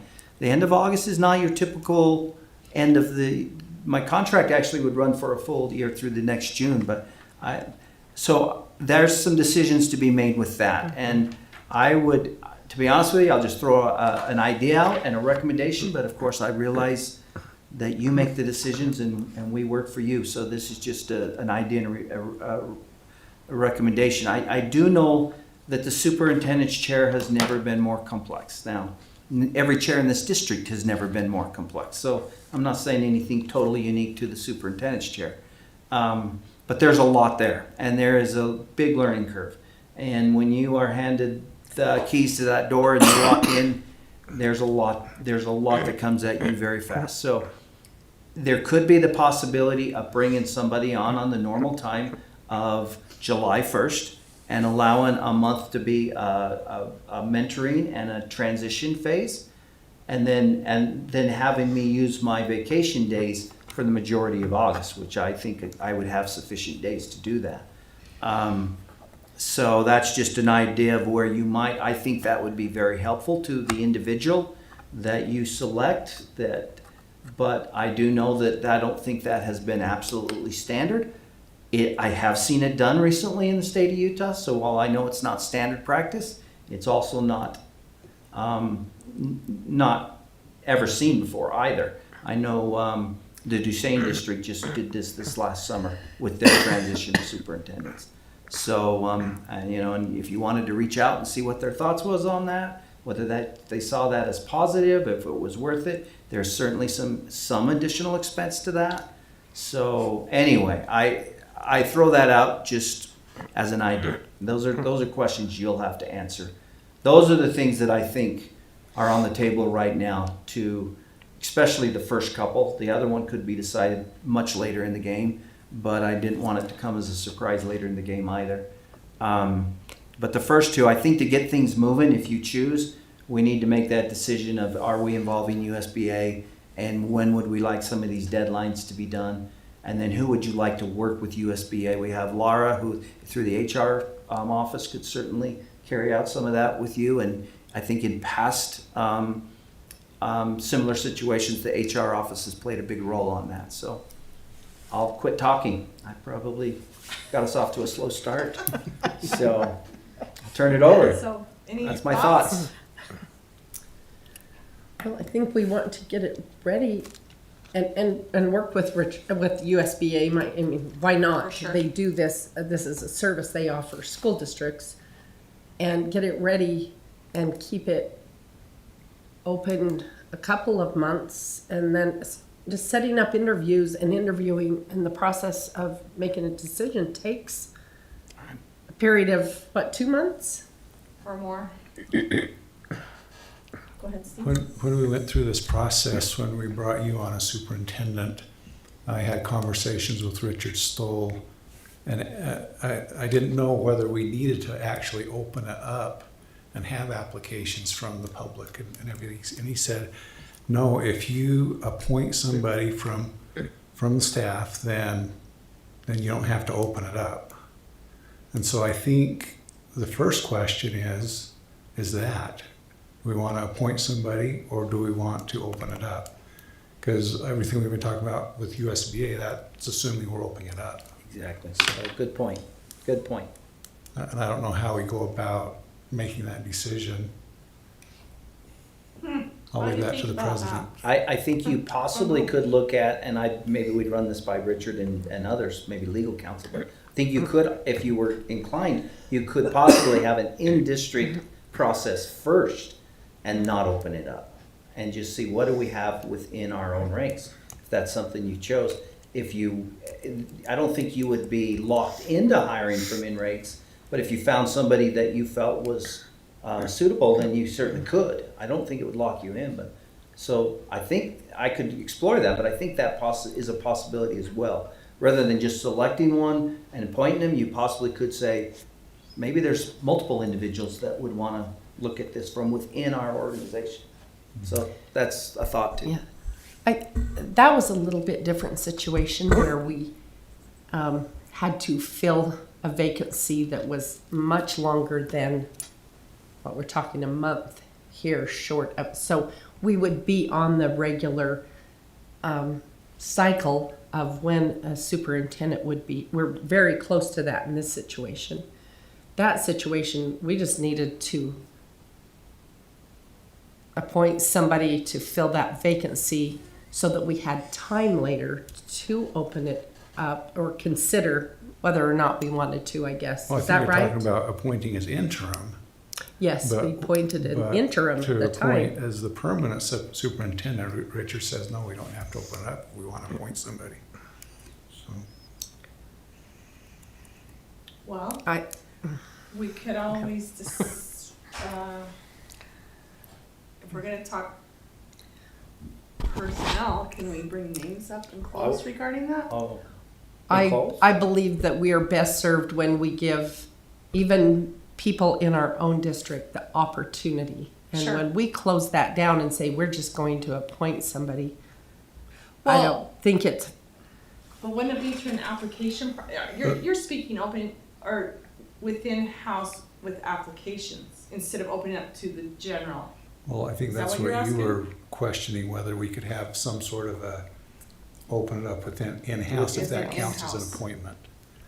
Is that? okay. I'm Is that thinking right? of a normal application process, but within district only is a Yeah. possibility, I think. And I don't know. on I'd have that. to explore that, but I Yeah. think that is a possibility. Where you just look at application. I know that we've done that for other positions. I don't know if the superintendent's position is any different, but there has been a time or two in my career where we've said, we're gonna look in district at this. Not very often. It's definitely not been the rule. It's been the exception, but there's been an exception or two where we just said we are accepting in-district applications for this position. And we only accepted in-district applications. So I don't know, that could possibly be something for the superintendent's position as well. But speaking to your other point about having you, this mentoring, I actually quite like that idea, the fact that someone's just not walking in and taking over, not knowing what's going on. I mean, if you're open to that idea, I don't know how the rest of the board feels, but I The think that's very mentoring. beneficial in the long run, So what are we thinking on this next steps for search? What's the consensus here? What are your thoughts on this? You're feeling more in-house? Well, where I don't know is I don't know if anybody would be interested or, I have no idea without talking to people Yeah. and so maybe that process would, if we could do it that way, but. So do you need to find out exactly, are you saying you don't know if we can or can't? Or I don't know that I'm 100% sure. I would definitely want to just verify. I- So we need to verify. assume, I think but we have, I think I'm we gonna say we can, absolutely can do that but and I, open it up within the district and, Are we kind of more, well, it is find an out action who's item, who's it's what we wanna interested do. in applying in our district. And once, that can be quite informal, if I understand it right. And then if we feel comfortable with a pool of applicants, then we could go that route. And if we don't have the interest that we anticipate, then we could go further. advertising never locks you into, okay, well, we Sure. can't go a different direction. You still can always re-advertise in a different capacity. You can broaden your net, so to speak. So exactly as Mary said, if you were interested in what you had within the district first, you certainly could start the process there and see if you were satisfied or not. It could possibly extend some time if you weren't satisfied with in-district. Now you're gonna cast your net out of district, and you're gonna have to let it go out of district for at least 2 to 4 weeks minimum, maybe 6. I was gonna So- say 2 months. Yeah. Minimum. Yeah, so be aware that it has potential to add to the timeline of what you're gonna build. But if you're happy with what's in district, then you may never even go beyond that. So it's just a guess what you get kind of thing. Well, this is an action item, further steps, so if, someone can throw out the motion, how they would like to perhaps see it proceed. We're good with that? Okay, all right. Number 10, appointment of our board member position, District Number 2. Board Okay, Superintendent. yeah, this one should be also, I've got a little additional information, so, and for the public and for the board, because it's kind of new to everyone. We are set to interview today. We do have 4 candidates. We have had, you may have seen earlier in the process that there was 5, but there are now 4. And they are on our agenda, so you will notice that we have scheduled at 6:20, we have Nan Barton, and then 6:30, we have Carrie Bake, and then 6:50, we have Kyle Hostler, and then at 7 o'clock, we have Lynette Johnson. We did have one that has withdrawn, and so we have a break in the middle there. That if everyone were in attendance and agreed, we possibly could bump the other 2 up. But if not, it might also be a good cushion there to give some time to the board to get your thoughts together. And sometimes when you're scoring people, it's nice to give you a little time to put your thoughts together with that. So that's what's on place for this afternoon. I want to kind of go over how it will work. We hopefully will have all 4 candidates here in attendance. It's going to involve Mrs. Palmer, our HR director, and Mr. Brewer, our tech director, will both be very involved. Our president will welcome our candidates, our applicants, and then turn it over to Mrs. Palmer, who will from that point conduct the interviews in public, but very similar to how we conduct interviews normally in private. So she'll let them know the role that she plays. She'll welcome them, let them know the role that she plays, and she will read every question. We'll have the candidates come to the mic, and they will answer the questions which were emailed out yesterday at 3 p.m. And I verified that all candidates did receive those questions. So they've had them for 24 hours plus. Your role will be to take notes and to be prepared to rank these 4 candidates at the appropriate time. We'll talk a little bit about that, but your role in the end will be to name, this is my number 1 candidate, meaning this is the candidate I most highly prefer. That's number 1. Number 2 would be your second highly prefer, all the way down to 4 would be your least preferred candidate. And you'll have an opportunity to do that at the appropriate time. So you'll just take your notes and you'll be ready to do that. The ranking will be averaged amongst the board members that participate.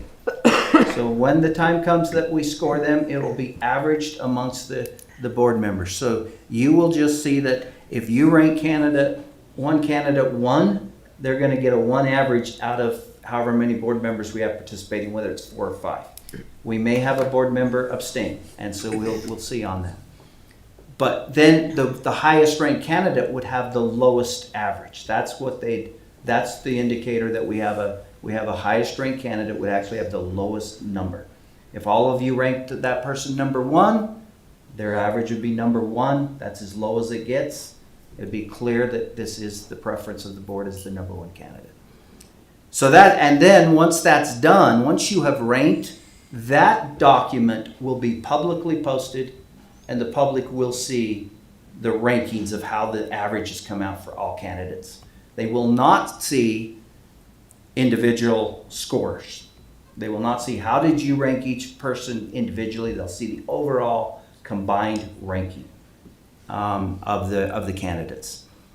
Now, this is where it gets just a little different than I think what we all had envisioned. I have had some legal advice given to me to recommend to the board, and I would recommend we follow this. And that advice is actually that we interview tonight, but we do not rank nor appoint. And that advice is based on very clear guideline that in normal settings, or there is in state code a law that discourages and in some case prohibits a board from making major decisions when you have board members that very possibly or are definitely not going to be on the board in the next month. That's often affects like the appointment of a superintendent or a BA, where one board cannot formally appoint that position until after the new board has come in. This law is intended to keep one board that will not have the same members on it making major decisions for the board that is coming in that would have to be governed by those decisions for long term. And we have that possibility. We have the possibility, most likely, that we will have different positions on this board in January than we do in December. So the recommendation is that we interview. Those interviews will be filmed. They could be watched multiple times, even by you. Any new board members would have an opportunity to watch those, and the public would have the opportunity to watch those because they'll be just part of our normal YouTube channel, which all of our board member meetings are posted.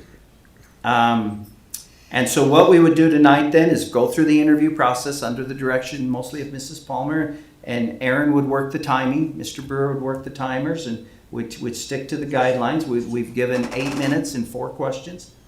And then at the end of that, we would move on, and then we would bring this item back next month to discuss again and have it as an action item to do the formal ranking and an action item to do a formal motion to appoint a board member. Any comments or concerns with that? That's the recommendation I give the board, that we follow that guideline, that timeline. My question is can we rank them but keep those confidential until January? Because, I mean, based on what No. we're seeing then, so then we have to go back and rewatch. If we rank them, we have allowed, again, board members that really will be making a decision for a future board. Yeah, okay. I think you probably do your own ranking. You might could do, yeah. Not turn it in. I would say Figure that out what you want to do. you should, and I don't know, and you do need to be mindful that all notes will be gathered and all notes could possibly be grammared. So what you write in there, I'd be mindful of that. But you certainly in your own mind or in your own way can do your own ranking, and I think that'd be very helpful to bring back for. And if you want to revisit and look at things, you've got time to do that. Okay. All right, any questions, board? Yeah, you said about notes, so if I make a note on, what notes are you talking about? I think we will provide some paper for you, but yes, notes are generally, Laura, you could speak to that, but we collect notes at the end of all of our interviews. They're kept for so long because they are subject to, go ahead. They're subject to grammar requests. So I shouldn't make any notes about it on my own paper? I think you're fine making notes. I might just be mindful that they could be, I'd maybe be a little careful what I write in my notes. The advice Because we give in normal interviews is job-related information only. Don't have any try to keep any biases out of your thought process as well. So you definitely want to make sure that anything you're recording is something that could be viewable by someone else. Okay. So another quick question, so when we come back in January, then it's just an action item, I mean, no, we'd have to do a ranking. You'd still have to then we remember. do the So ranking we do the and ranking, then- and we'll pull the averages up, and it show the public Okay. how the candidates were ranked, and provide an opportunity for a discussion if you would like one.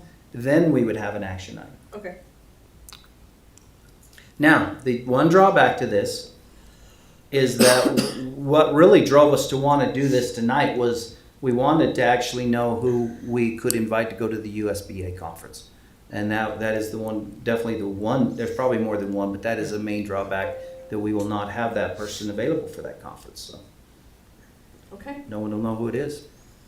any more questions? All right. Okay, we have probably about 20 minutes. We can hit our closed session before we break, so we do have We do have the need for two closed, well, I don't know, we may only need, but we do have personnel for sure. personnel and possible litigation, so the superintendent has some information regarding that. So if we need a motion to go into closed session to discuss both those items. Okay, we'll go in separate. I move that we No. go into closed session to discuss litigation and personnel. Second. Don't we want to do those separate? Yeah, we want to go into one and then come out and go back in. Want to withdraw your motion? Well, time out. So, Does it say we have to do that? Why can't we do both together? The because, reason is because of the records and minutes that will be kept when you're discussing personnel and competency, that is not a recorded Okay. closed session. With litigation it is, and we are keeping minutes for that. All right, so let's do our possible litigation first. I don't care, you make the motion. Okay, I move that we go into closed session to discuss litigation. second the motion. Roll call. Still Cody, yes. Steve Black, yes. Lori Mon, yes. Mary Shumway, yes. Nelson, are you on? Okay, all right. The motion passed, so we'll go into closed session. So we will just shut our curtains, so you're welcome to stay there. You don't have to leave anymore, because we have this cool boardroom. Will you let us know, Aaron, when you have everything set up, will you let us know when We'll be back. the white music is playing and all that?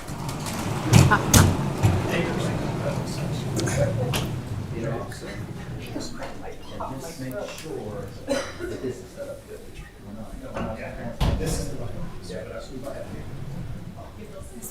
Is your start line? Third box. Well, thanks. Is that like your third box? I texted everyone. I'm like, someone, I need a tissue. And I didn't have to eat. Yes. Thank you. Thank you. Thank you. And I'll record this for minutes too. Thanks. I need to get over. Doors around here. Where I can't talk. Get some carbonation to cut through it.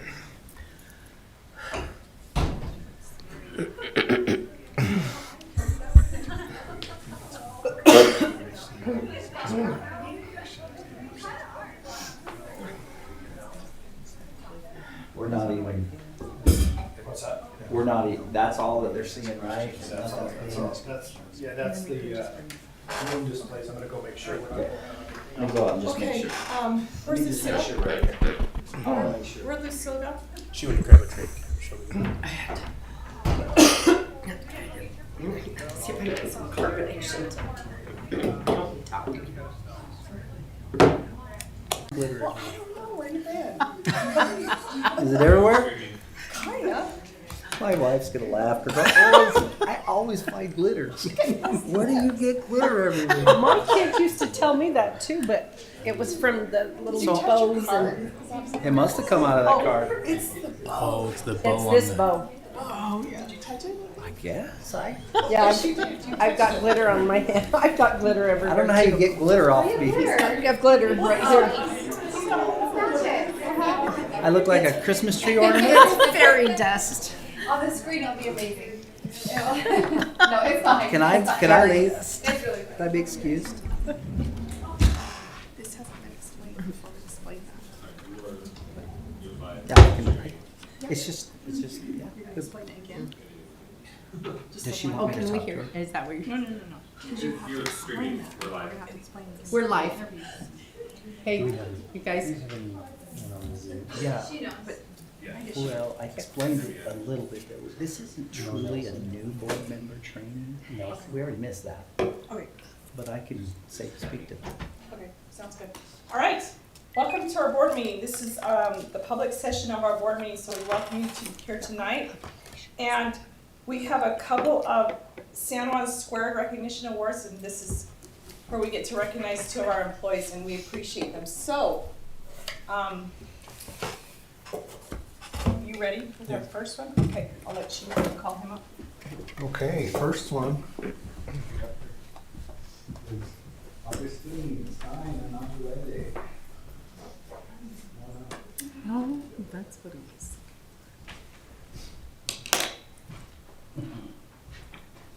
Right up here, you could be right in the middle. Right in the center. Hold that. All right. Stein was nominated by Karina Fife for the principal at Monument Valley. She says this: Stein was assigned another ELA course this year.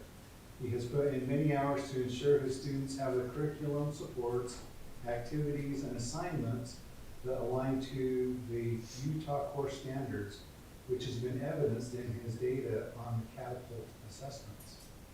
Stein is a compassionate teacher who understands that students have not been taught unless they can demonstrate understanding of the subject matter.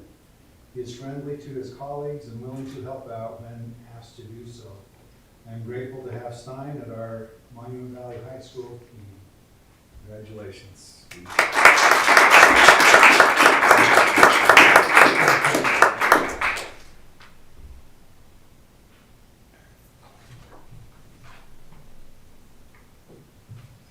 you very much. Thanks for all you do. Thank you. Do we have any on there? Cool.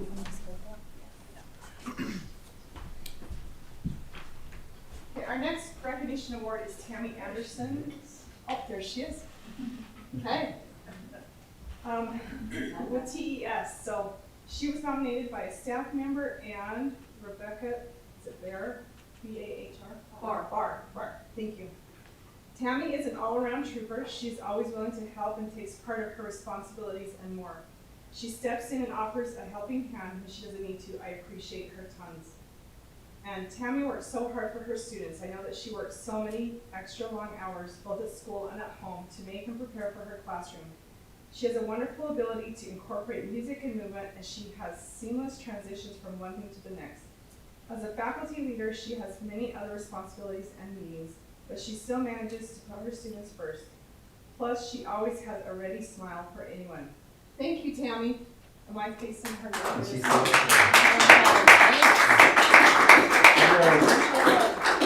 can snap the picture. I did. Okay. All right. Thank you, Tammy. Thank you so much. Thank you, Stein.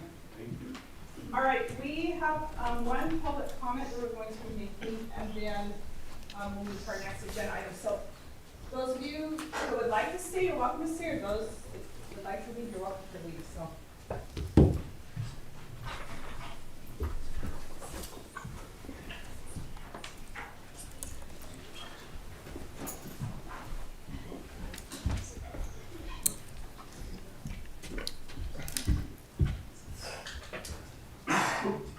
Okay, Carrie, Vink, would you like to come up? I don't know.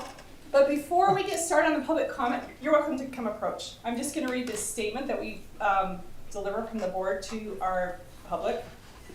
The purpose of the San Juan School Board of Education meeting is for the board to conduct its business in public as provided by law. The San Juan School Board of Education values and welcomes public comment, so time is allotted in our public meetings for such. However, to maximize its benefit, there must be structure and consistency to the practice. With that in mind, please know that public comments are limited to 3 minutes.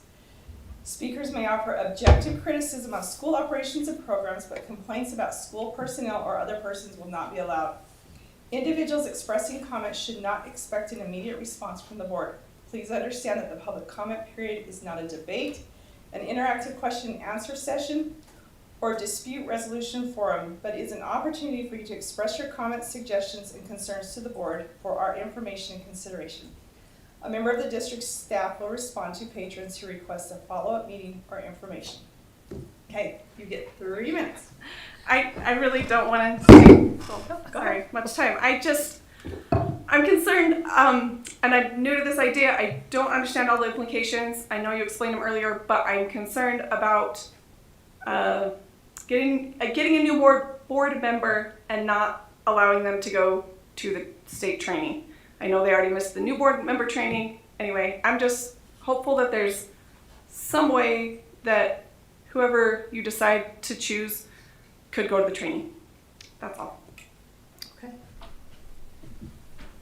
right. Would you like the superintendent to get back with you? You did not request that on your comment. Yeah. Okay, I'll mark it down. Very good. Thank you. Okay, let me just look at my agenda real quick. We want to do any other action items, because there is some time now. I don't think we can move ahead in our action items. Legally change. Okay. Yes, we don't.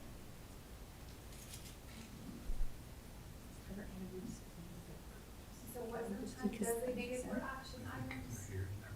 Anything else that is action in public? Are they here? Changing, well, it says Yeah, ask her if they 6:20 would- for the if things that would- above if it, they'd be so agreeable to everybody would move. expect the actions All to right. be. So, since we are a little ahead on time, would the interviewees, would you be interested in going now? Or would you like to be on your allotted time set? Okay? All right. Okay, so with this process, we are going to conduct this process through our HR department. So I'm gonna turn the time over to the superintendent to make a few comments, and then we will then turn it over to Laura Palmer. Okay, very good. First of all, let me see, do we have 4 candidates here? just have 3 here right now. Okay. I want to thank you for turning in an application. I want you to know that we find it very impressive that your applications have come in, and we have great people to select from. And thank you for showing an interest in serving the community and the students. So I know this isn't always the easiest process to go through, and we haven't seen this process very often, but any process similar to this is not very easy. Let me just, again, kind of give a little information that I gave earlier this afternoon. We did receive some information that there is on state law a law that discourages or prohibits one board that has outgoing members from making long-lasting decisions that would affect a board that's going to come into place in form. And so that is, and from some legal suggestion, legal counsel, we were recommended to wait until into January to actually appoint. So as for ranking and appointing, that will be moved to January. I know that's a little bit of time to wait, and I understand that could be a little bit of time to be anxious on how this is all going to play out, and we understand that because we feel those same feelings. But it is the best way to move forward on behalf of the board legally and in all other areas. So that still will play out that way, but tonight we will still do the interviews. And I will be quiet here in just a minute, and Mrs. Palmer will give us the instructions of exactly how they're going to play out, and she will conduct those interviews from that point on. So I do know that if there's any part of you that does not feel like you would like to move your time up, then we can easily wait. So certainly don't feel any pressure. Go where you feel most comfortable. So right now it is 10 after, and I'll turn some time over to Mrs. Palmer, our HR director, and we'll see where we're at after her remarks. Is everybody comfortable moving forward then, since we did are here? I'd like to not. Okay. Sorry, move forward, yes, sorry. For interview. Time, I was hoping to get a full time, like to wait until. It's your time. That's it's fine. my time. Let's do that. Okay, I apologize, that's what I meant. Okay, and we'll turn those kind of have some break in there. Yep. So I'm Laura Palmer, I'm here with Human Resources, I'm helping facilitate these interviews today. They are a public interview. When it's your time, you will come up to the podium, we will have a copy of the questions in front of you, all of you did receive a copy in your email yesterday as well. We will have the timer set up there for you to see, everyone will be given the same amount of time, we have 8 minutes scheduled for your interview.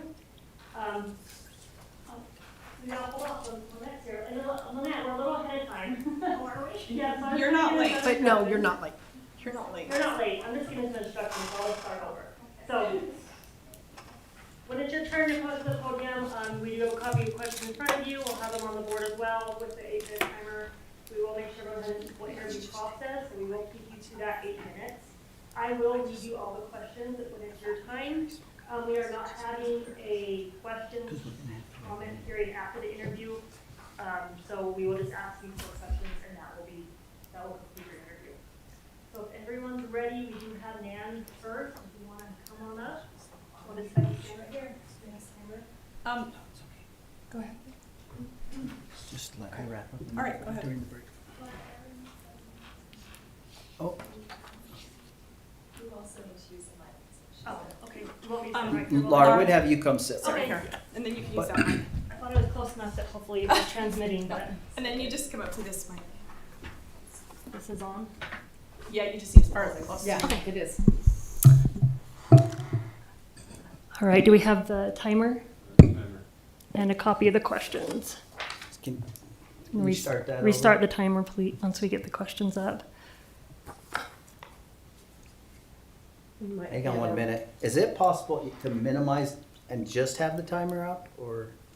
Okay, so Well, can we have the questions up on one screen and, can we have the questions on one screen and then the timer somewhere? Is the timer up there? I can't see it anymore. Timer's not there anymore. is it possible to have the questions on one screen and the candidate on the other screen? Is that possible? No, we can't. Can't split the screen. Okay. Oh, good. Let's put the timer up then. They do have a copy of the questions in front of them, so they can still refer to them. And you'll just see that timer opening in top left corner there. Okay, so we're, With this screen. okay, And then, so,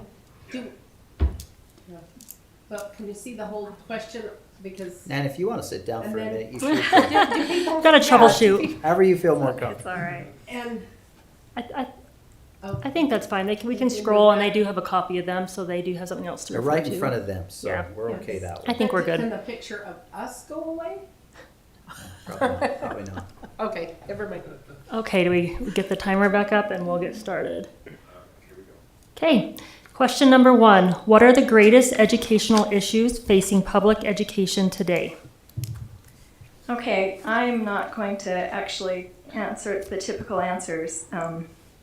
For me personally, the greatest educational issues that I've seen in my life and something that concerns me is the fact that public education is expected to meet very specific standards, and everything is standardized, and teachers are expected to fit everything into a very specific cookie cutter version of teaching, and students are not all the same.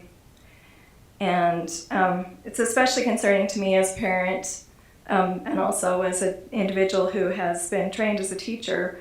One of the things that I wanted to do when I was learning to teach is to be able to reach all students, and it's really hard to do that, especially for the kids that have neurodivergent or learning disabilities or other issues, because they don't always fit in those typical learning structures that we have to do in order to reach these standards, which it's good to have standards, but it's something that I feel like needs, and teachers need more support. That usually means aides. You know, when I started out, we used to have aides in the elementary school, and now we have bigger classes and no aides, and somehow we're teaching students that are even more diverse than they used to be, and somehow we've got to fix that.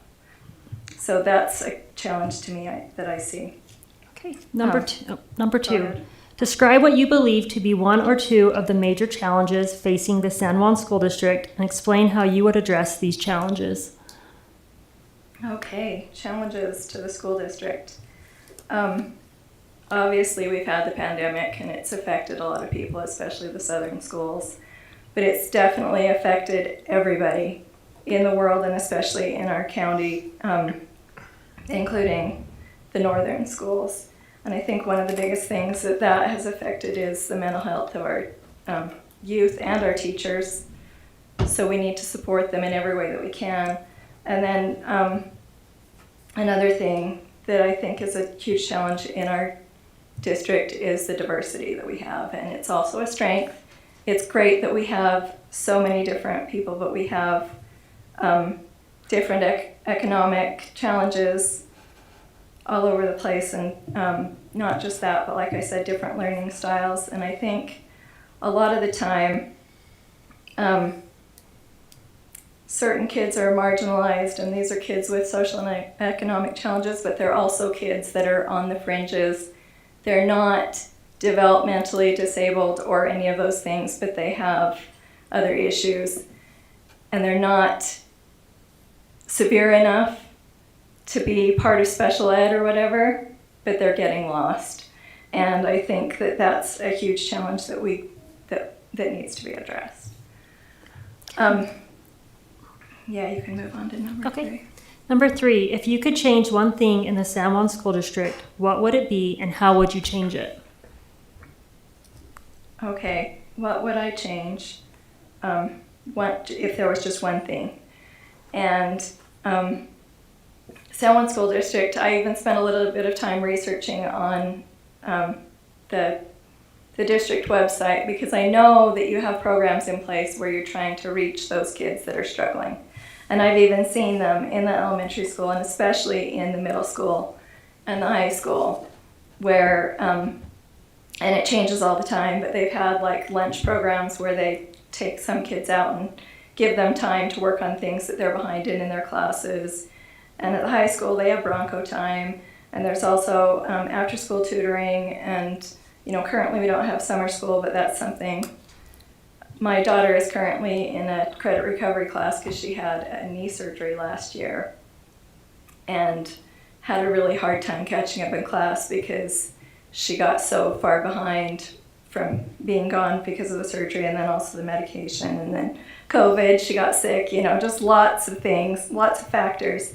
But she's in a credit recovery class, which she's been doing online, and she gets a lot more done at home than she does when she goes to the class. And that's because there's a lot of other kids in the class that are also supposed to be working on things, and the teacher isn't always fully aware of what they're supposed to be working on.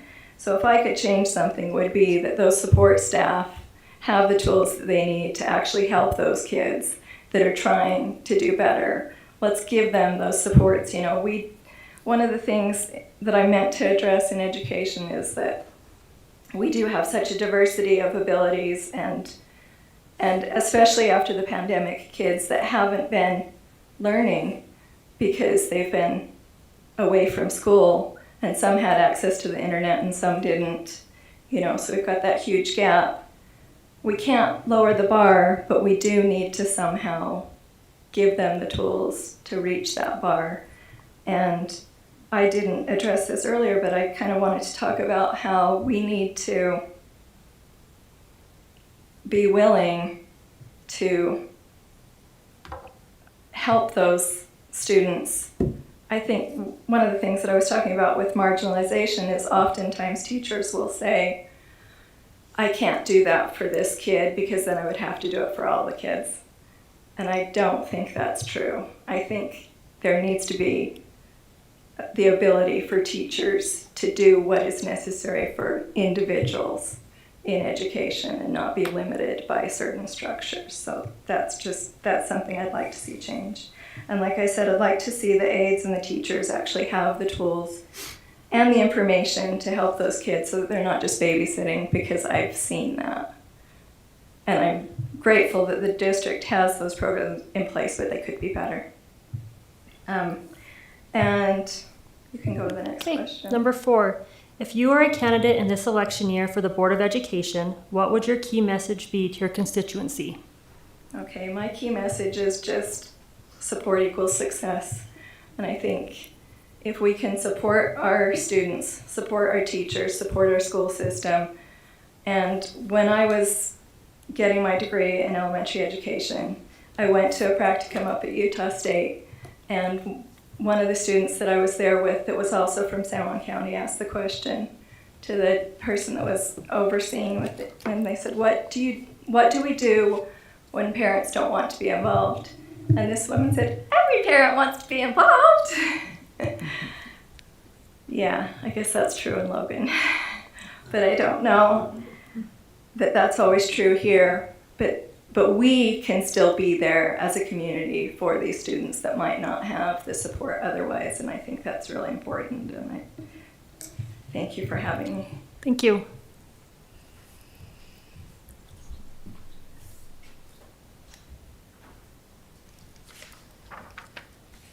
So we have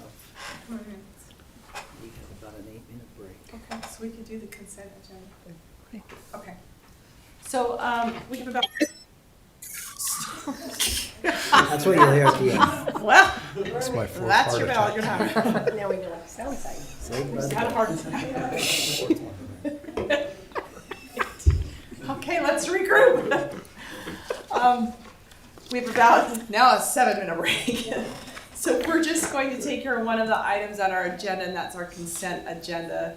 And then we'll go back to our interview process. So I need a motion to approve the consent agenda. I move that we approve the consent agenda. Second. Okay, any discussion?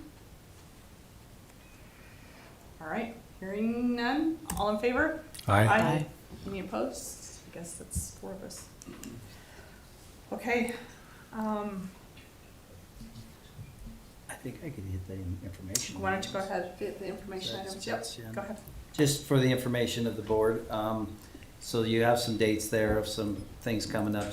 Christmas break is coming very quickly, December 22nd through, which will be, I want you to know that it is a full day of school on that Wednesday, and the 21st, I believe, and then 22nd starts our Christmas break through January 2nd for students would come back on the 3rd, but teachers will be back on the 2nd for a teacher workday, so be aware of how that works. Oh yeah, it says that right there. The next one, January 2nd, is a teacher workday.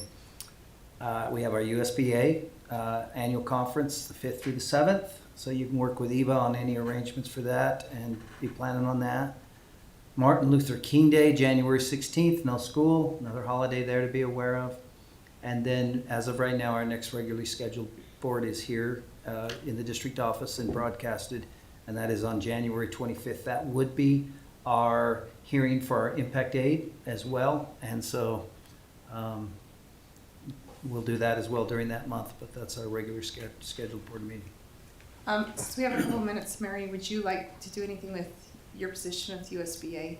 You did send an email, but Yes. would you clarify anything on Does that? anybody have any questions about any of the information that's on that email? And I can cover something that might be of interest to the new board member is already on the USBA website, open to anybody, is the new board member training.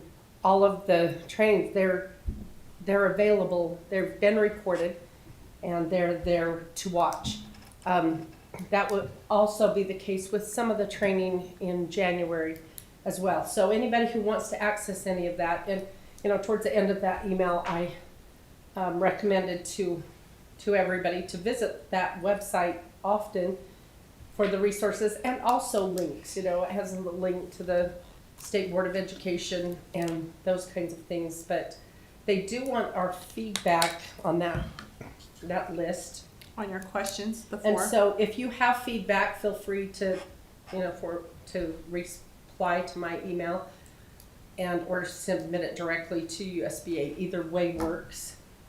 Can you think of any questions you've had if you had a chance to read through that email? No, I We've think got it's just the responding. January conference, and there was information on there as well on Day on the Hill and when that starts, and opportunity for you to put it on your calendar to make sure that you're available if you'd like to attend either one of those. I don't know that I saw, did everybody else see the survey? Oh, from USBA, yes, I did. Did you? Came out just today? I can't remember. Oh, Yeah. okay. I was gonna say, I don't know that I ever saw that survey. I was looking for it. I saw your email. And I'm trying to, there's, well, but if you have any questions at any point in time, you can call or email me on USBA information, and or of course the office is great about answering questions as well. Okay. Did I take up enough time? So,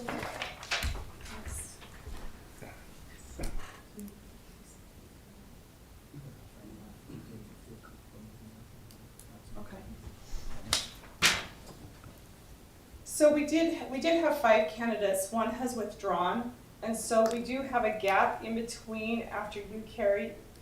Mr. Hosser, would you or Mrs. Johnson like to move your times up, or would you like to be stuck with the time that we've assigned you? Okay. So once we start with Mrs. Bake, then we'll just go in that order and just be continuous if that works. Okay, thank you. So we got about a minute.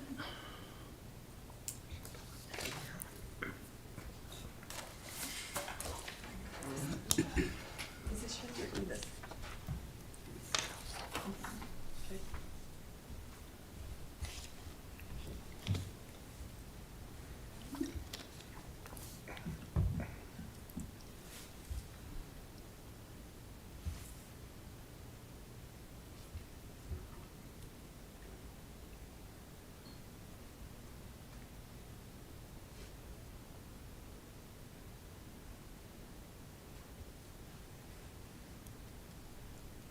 Well, we could play some Christmas carols, Eva, for a minute.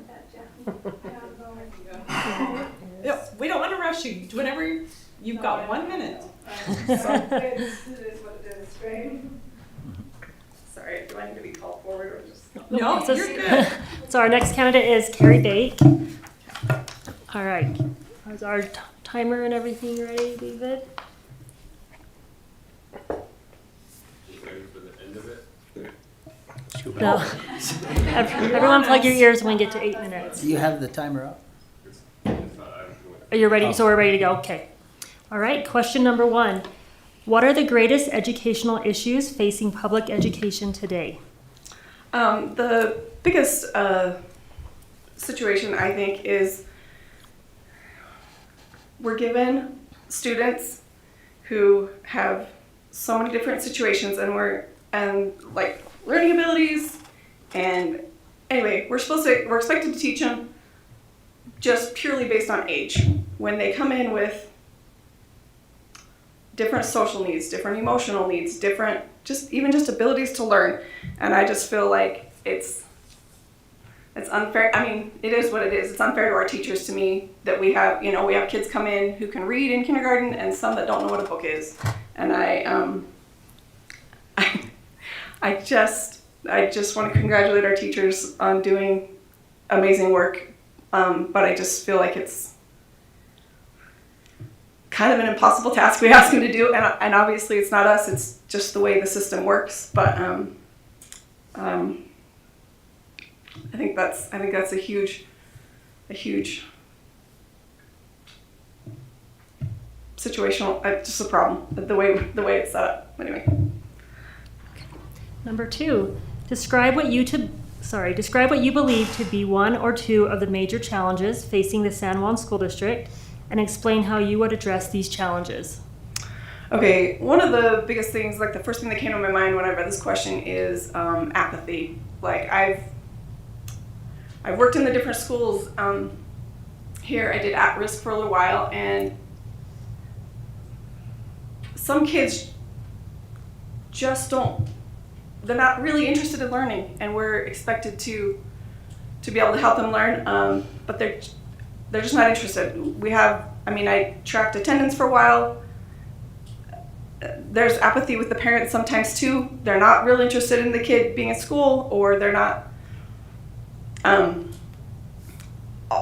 in the classroom, you've got kids who don't want to try or are willing to do the assignments, and it's just a hard thing. I really appreciate what some schools are doing, just based on different experiences I've had and positions I've had within the district. I know that Monticello has a really great program that's helped, where they take the kids to Lagoon, and that has helped with their attendance. I know it has helped with their academics. I love what ARL is doing. They have implemented a system where the kids now are doing an incentive activity midterm instead of waiting till the very end. So their passing rate has drastically increased because they aren't waiting till the very end. So the kids are getting off the F list midterm, and then they're getting off the F list again at the end of the quarter. And I think that has really improved their situation there. So a few other things. The ratio of employee to student in our district, I feel like it would be awesome if we could make that a little more effective to student learning.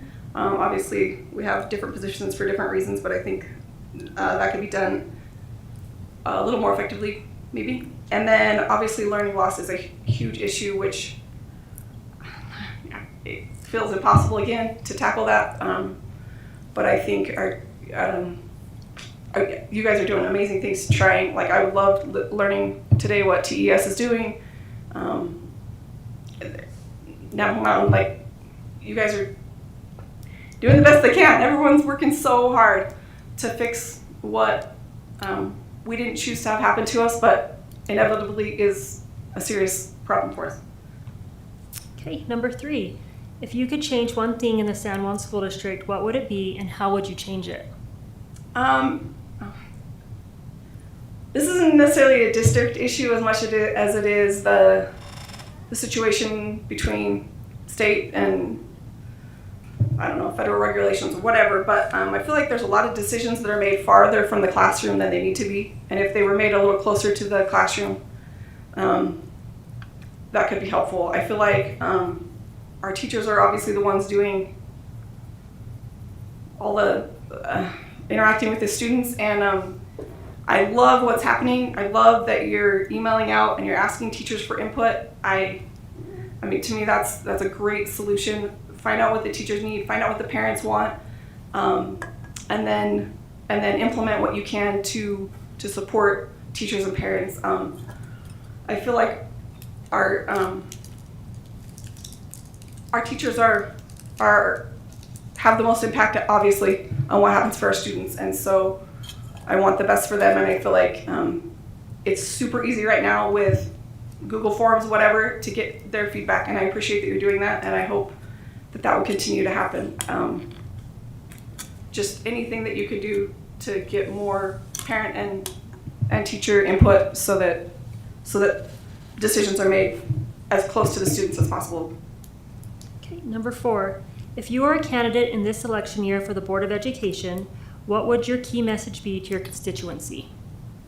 Oh my God.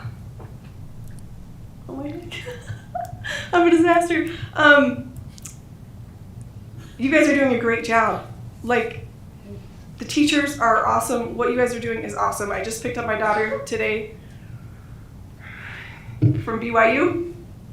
She was offered a full ride scholarship, and she doesn't know all of her grades yet because classes don't actually end until Friday, but she thinks so far she's got all A's. She has 2 more classes that she doesn't know her grade yet.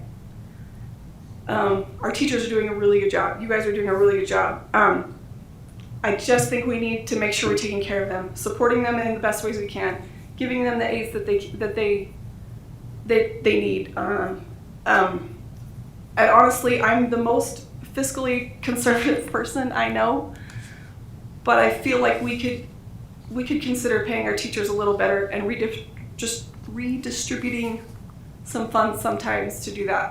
It's been a tough year on everybody. The economy's been hard, but I feel kind of bad that as a wife of a teacher that we qualify for so much federal funding. My husband has a master's degree and he's getting paid extra for that. I feel bad for other people who are trying to make it work. I just think we need to make sure we're taking care of our teachers. We need to, I feel like there's like that saying that is like, if mama ain't happy, ain't nobody happy. And I feel like that's the same situation in the classroom. If our teachers are positive about what's happening there, feel good about what's happening there, love their jobs, that's going to rub off the students, and they're going to know it. Anyway, thank you. Appreciate your time. Thank you. Thank you. Brace yourself. Let's go. You notice we were more prepared though. Take the 2 minutes, a couple minute break to write notes. Okay.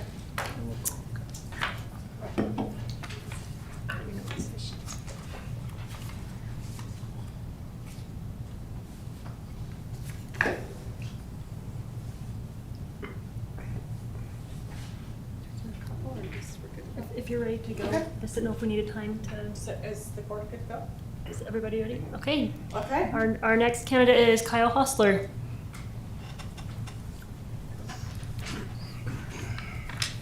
How are you? Good. Sad Andrew's not here. I wish he was here. All right. Okay, question number 1.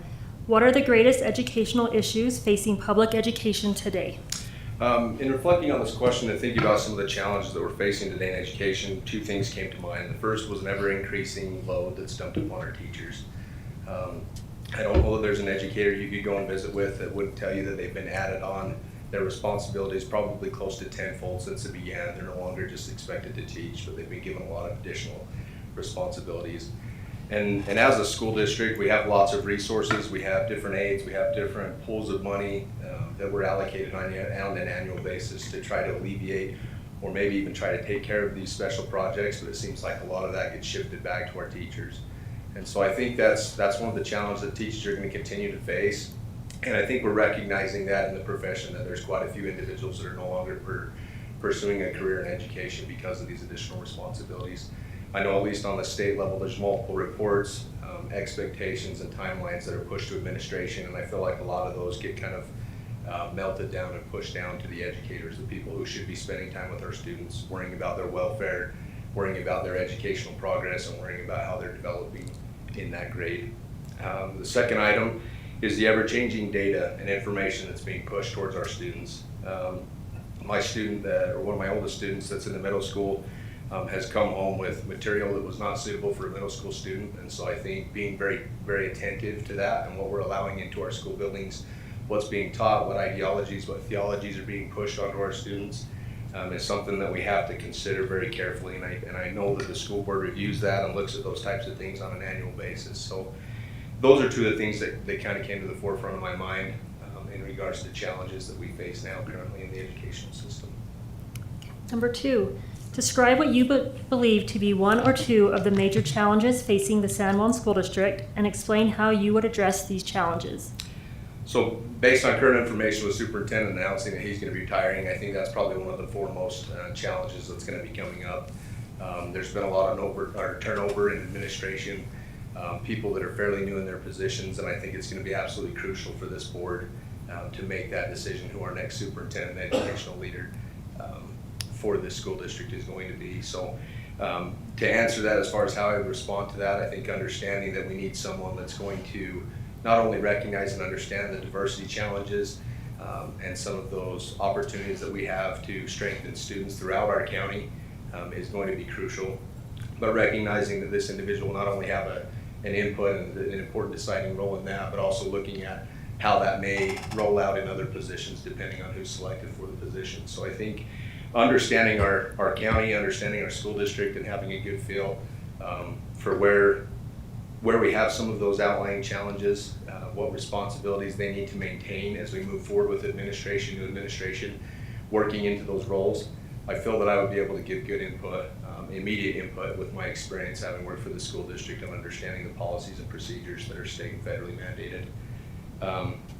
The second challenge that I think we face, and it's a continual challenge, we had the audit report today. Congratulations, Mr. Pemberton, that's awesome, no findings, that's a good day. Go home and sleep good tonight after you get that kind of report, so I remember those days. San Juan School District's unique. I mean, Impact Aid is a huge funding source for the school district, looking at different financial resources. Governor Cox now speaking about trying to provide up to almost a $6,000 increase. I know $1,400 of that to be in a benefit portion of that, but looking at those sustainability options in finances and understanding that there's a difference between one-time and ongoing funding and making sure that we do grow responsibly, that we maintain those finances in a way that's not going to keep Mr. Pemberton up at night worrying about how we're going to fund salaries or how we're going to fund expenses for the upcoming year is something that's absolutely vital. So Again, with my expertise, my knowledge of that, I'd be able to immediately come in and provide good feedback and understanding of how those processes need to work, how they should work, what the state requires, and being able to analyze those funding sources in a responsible way so that it can be sustained. Coming up with a new elementary school, blending elementary school is another thing that we're looking at coming up here pretty quick, or at least we were. Finding revenue sources, how that's going to be paid for, whether that will be a bond levy or another tax levy for our constituents. That whole process needs to make sure that it's transparent and clear and that the public has an opportunity to communicate and share their concerns or ideas on that whole process. So again, knowing and understanding those processes and how we would go about that, I think would be crucial in making those decisions. Okay, number 3, if you could change one thing in the San Juan School District, what would it be and how would you change it? I kind of went back and forth on this question, and the one item that kept coming back to my mind is I think we could change or try to bolster it. So I could think it's a continual growth thing, but trying to fortify the communication, the culture of communication. Too many times as a business administrator, you walk into a building and feel like you're Darth Vader, and that people were just worried while you were in the building. And I think that needs to change. I think that needs to change from a district administrative, from a board level down, as far as educators feeling confident in having administrators in the building or having directors in the building, understanding that they're there to support them. Because in my mind, honestly, administrators, directors don't have a job if there's not teachers, and their main job and purpose should be to be there to support the educators so that they can focus on what they need to do in supporting and teaching our kids. I think that's something, like I said, that you continually work on.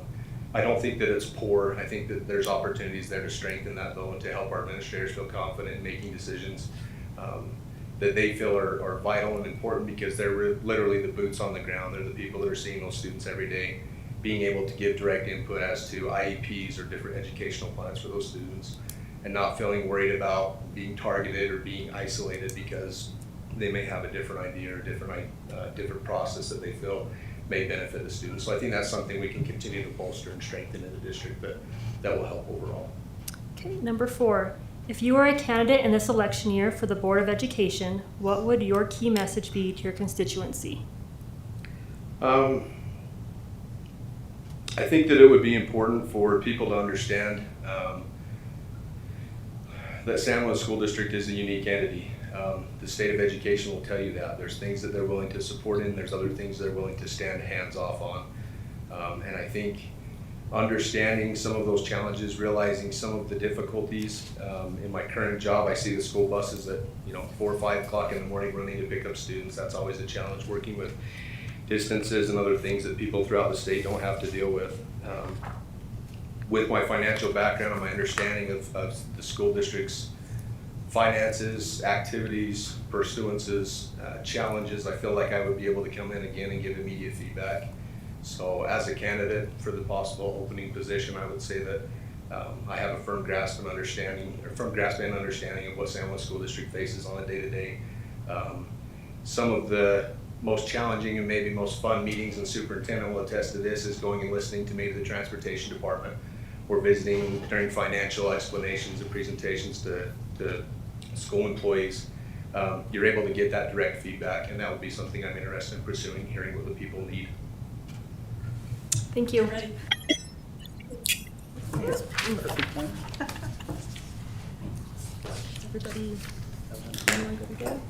Just a minute. I think we're good. okay, our next candidate is Lynette Johnson.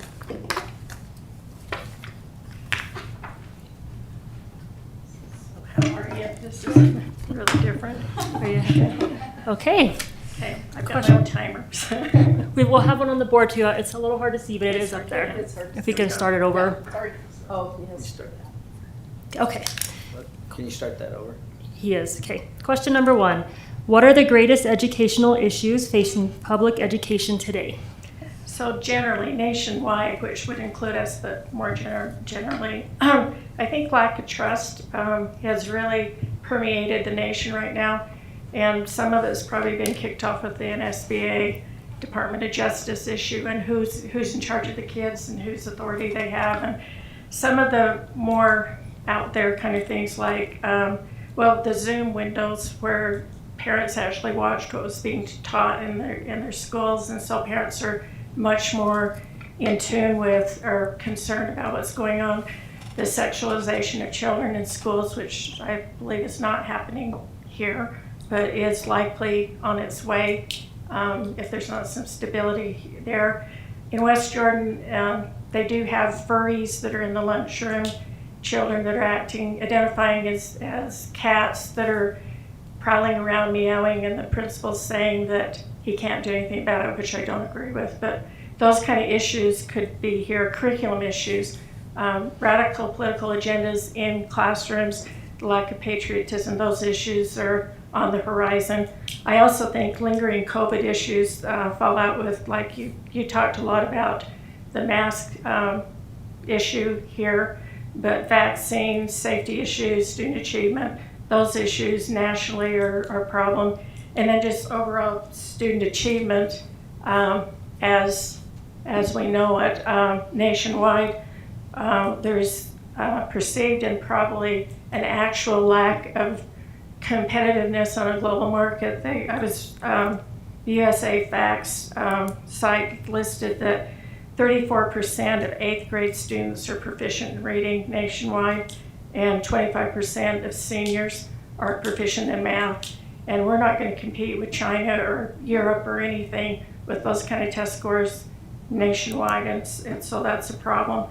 I think also just the issue of student resilience and toughness and being able to engage in adult life after they graduate. So probably I'll get on to the next one. Number 2, describe what you believe to be one or two of the major challenges facing the San Juan School District and explain how you would address these challenges. I think the biggest concern is probably student achievement, and we've worked on that forever, and that gap we have between Native American kids and Anglo kids. But especially now it's exacerbated with the COVID issue, with kids being out of school, wearing masks, and having a real hardship in the river region. But I also think in the Bajo region, we've got an issue with, I never thought we'd see the day when we had a real difficult time recruiting core teachers that were quality administrators. That kind of thing is a concern. I looked on the USOE website, and in the southern schools, because of COVID, there's no school grades. But in the northern schools, we have 1A school, that's Monticello Elementary. The others are listed as C grades on the school report card. And I don't think that's good enough. I think that's an issue. And then just regular college and career readiness. I think that it's time that we start pulling at the top. We've worked forever on the bottom, and I support that. I've worked my whole career on that. And I think we need to offer opportunities for all kids. And actually, the best curriculum for a special ed kid or a lower kid is a gifted curriculum. And so I think really paying attention to that. And then just curriculum oversight. You have the responsibility of textbook selection and approving that, and I think that's really important nowadays. Funding, we're the poorest county in the state. The future of fossil fuels and those kind of things are a real concern. Impact aid. Blanding Elementary construction, I think that needs to begin as soon as possible. I know there's an opportunity for matching funds from the state if we could get those plans ready, and then just the leadership challenges that we have with the changes in the board and also the superintendency. That's going to be kind of dicey. Number 3, if you could change one thing in the San Juan School District, what would it be and how would you change it? Well, I think the communication issues, one of the things that I did was I pulled up some information on research on effective school boards from the NSBA, and I read an article about effective school boards and the 8 characteristics, and there's other information, other research. But I like this article because it's a meta-analysis of the research that's out there. And several of the things that they said, but one of them was communication, top to bottom, and it's not just administration with the school staff, which needs to be changed, or improved, but it's also the school board, to the superintendent, to the district staff, to the staff, the teachers, and the parents. And so there's a chain there that needs to happen. And it also states that school boards need to be really familiar with data and school achievement, and that needs to be the first priority. And they need to be conversant with that data and involved in planning and not just a rubber stamp. And I kind of hesitate doing this, but I'm going to give you this, and it's, Eva, could you please hand this out? This is a chart I got on and tried to get up to date on school plans and school data.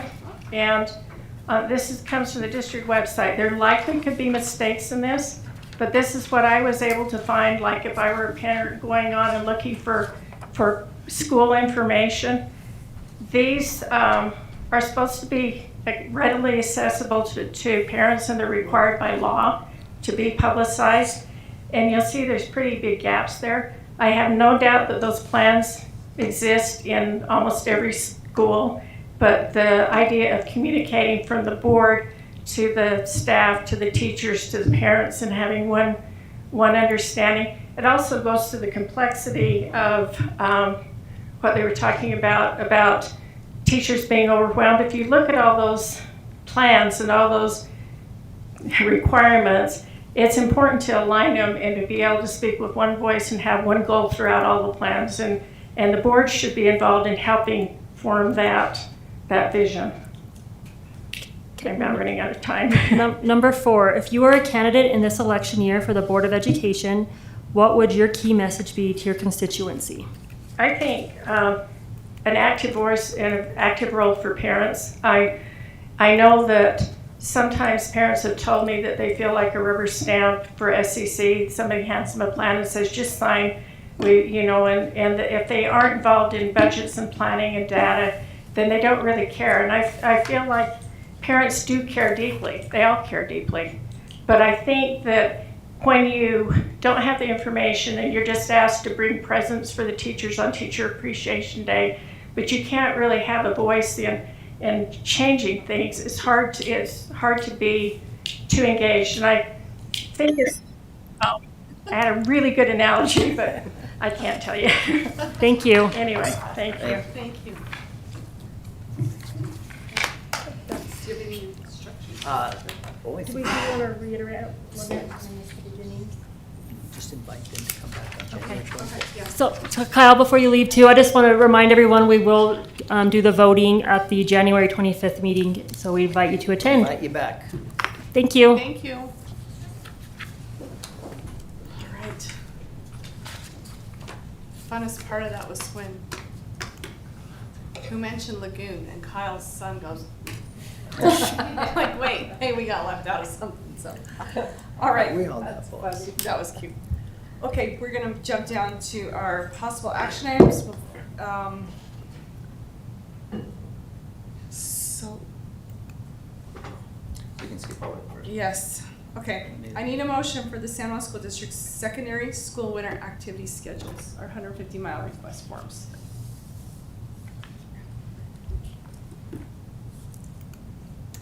I motion to approve the San Juan School District Secondary School Winter Activity Schedule of 150 miles. Okay. on request. Motion by Lucille, do we have a second? Second. Any discussion? Okay. All in favor? Aye. Aye. Did you say aye, Lucille? Yeah. Okay, aye, thank you. Okay, 2023-24 school calendar adoption, do I have a motion? I move to adopt option number 2 for the 2023-2024 school calendar. I second. Okay, any discussion? Okay, all in favor? Aye. Any opposed? Okay.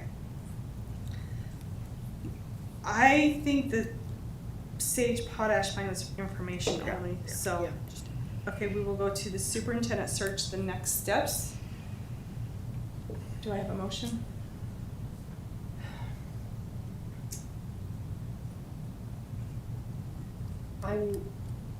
I move to explore interest within the district to begin with, to see if we have interest, and then go outside the district parameters if necessary, after the board reviews. Okay, so motion by Oh, yeah. Mary, do we have a second? Withdraw that, it's not specific. Oh, you wanna redo it? I'm just wondering if that's specific It's enough. pretty specific. Well, are you Yeah. discussion? No. No? Do I have a second? Or were you withdrawing? No, I'm good, well, Okay. we don't have a second. Do I have a second on the motion? Second. Okay, any discussion? Yes, let's discuss. So does that make sense to, I don't know what the process, didn't line out in the motion what the process would be to ask for interest, and at what level do we ask for interest? Do we ask for applicants? Do we prepare in-house for people to apply? Or do we ask for USBA's help for just in district, and then go outside if necessary? I thought on this, just with, not having a lot of time to think about it, but Yeah, I think we could have a shorter window in-house, because people would know, and they would need to know this is a priority if they want to have their name considered. So you could probably go like a 2-week window to see who, and we could probably, I think normally someone would submit a philosophy of education, a resume, they'd submit their, what was the other thing I was thinking they'd submit? There's usually 3 things, I believe anyway, we could require, a letter of intent, a philosophy of education, and an application, and at least accept that in to use it for information to decide if we have the quality we're looking for. We could ask for more if needed. We can ask for anything we want. But I would say we determine what we'd like to see from them, and we set a window and go from there. If you'd like to go that route, we could certainly do that fairly quickly. Do we want to put a deadline? Like, we're gonna do in-house through February 28th, and then if beyond that, do we wanna set ourselves a deadline or no? Yeah, we'd want it to be where, it'd have to be much before February 28th, I think. It would be somewhere in January. We would want to know before our next meeting to see if Yes. we want to cast the net broader, if we don't I would think have so. the kind of interest that we're hoping for. Then a January meeting, that needs to be decided, because at that point, then we put together the brochure and spend a couple of months advertising, and wouldn't have information back from candidates till April. So Laura, would you know exactly what we would kind of be asking on that? The requirements for in-house applications? In-house, we usually would do a simple application, get a resume, or so we would have to prepare a statement of philosophy. Okay. Because we did in the past. And you think we'd be good to go before our next meeting, have that out, and I think we could get that out to, if we're doing this in district. Okay. Spread the word, get it out there. all right. I wonder about a deadline being like the 18th of January. That would give us time to put them together, or maybe even the 20th of January, that Friday. That'd give us time to Yeah. get them on the, your board packet. So Yeah, we'd have- given that it's Okay. Christmas, and, Mhm. we want people to have time after Christmas and not to ruin their holidays. Okay. Not to ruin their Christmas vacation. Maybe we just did that for some people in our district, but. Any more comments? Okay, all in favor? Aye. Aye. Aye. Okay. Okay. You got that, Laura? Okay, thank you. Did we settle on the 20th as the deadline? Yes. Okay. All right, a motion for business administrators, oh, wait, we can't do that yet. I No. don't think that one. Okay. For the USU Illicit Students Reasonings Process Survey. I need a motion to approve that survey that we first heard about in board meeting today. I move to allow the USU Illicit Students Reasoning Processes Survey. I have a motion by Steve, do I have a second? Second. Okay, any discussion? Just, that seemed fairly quick, but is there, and we didn't really discuss it then, I was still, but are there any drawbacks to doing this? Is there any reasons why we shouldn't, that you know, Superintendent? I cannot see any on this one. Okay. I looked at it, I looked at the questions, they were very benign and just specific to what they're looking at. They didn't go into any areas that I thought were going to get some attention that we've received like in the past. Anyway, no, I can't see any. Okay. Okay, all in favor? Aye. All right, and COVID-19 protocols, River Region, we have a motion for that. Do you need a motion or just, you know, we talked about that, so we need that in a motion.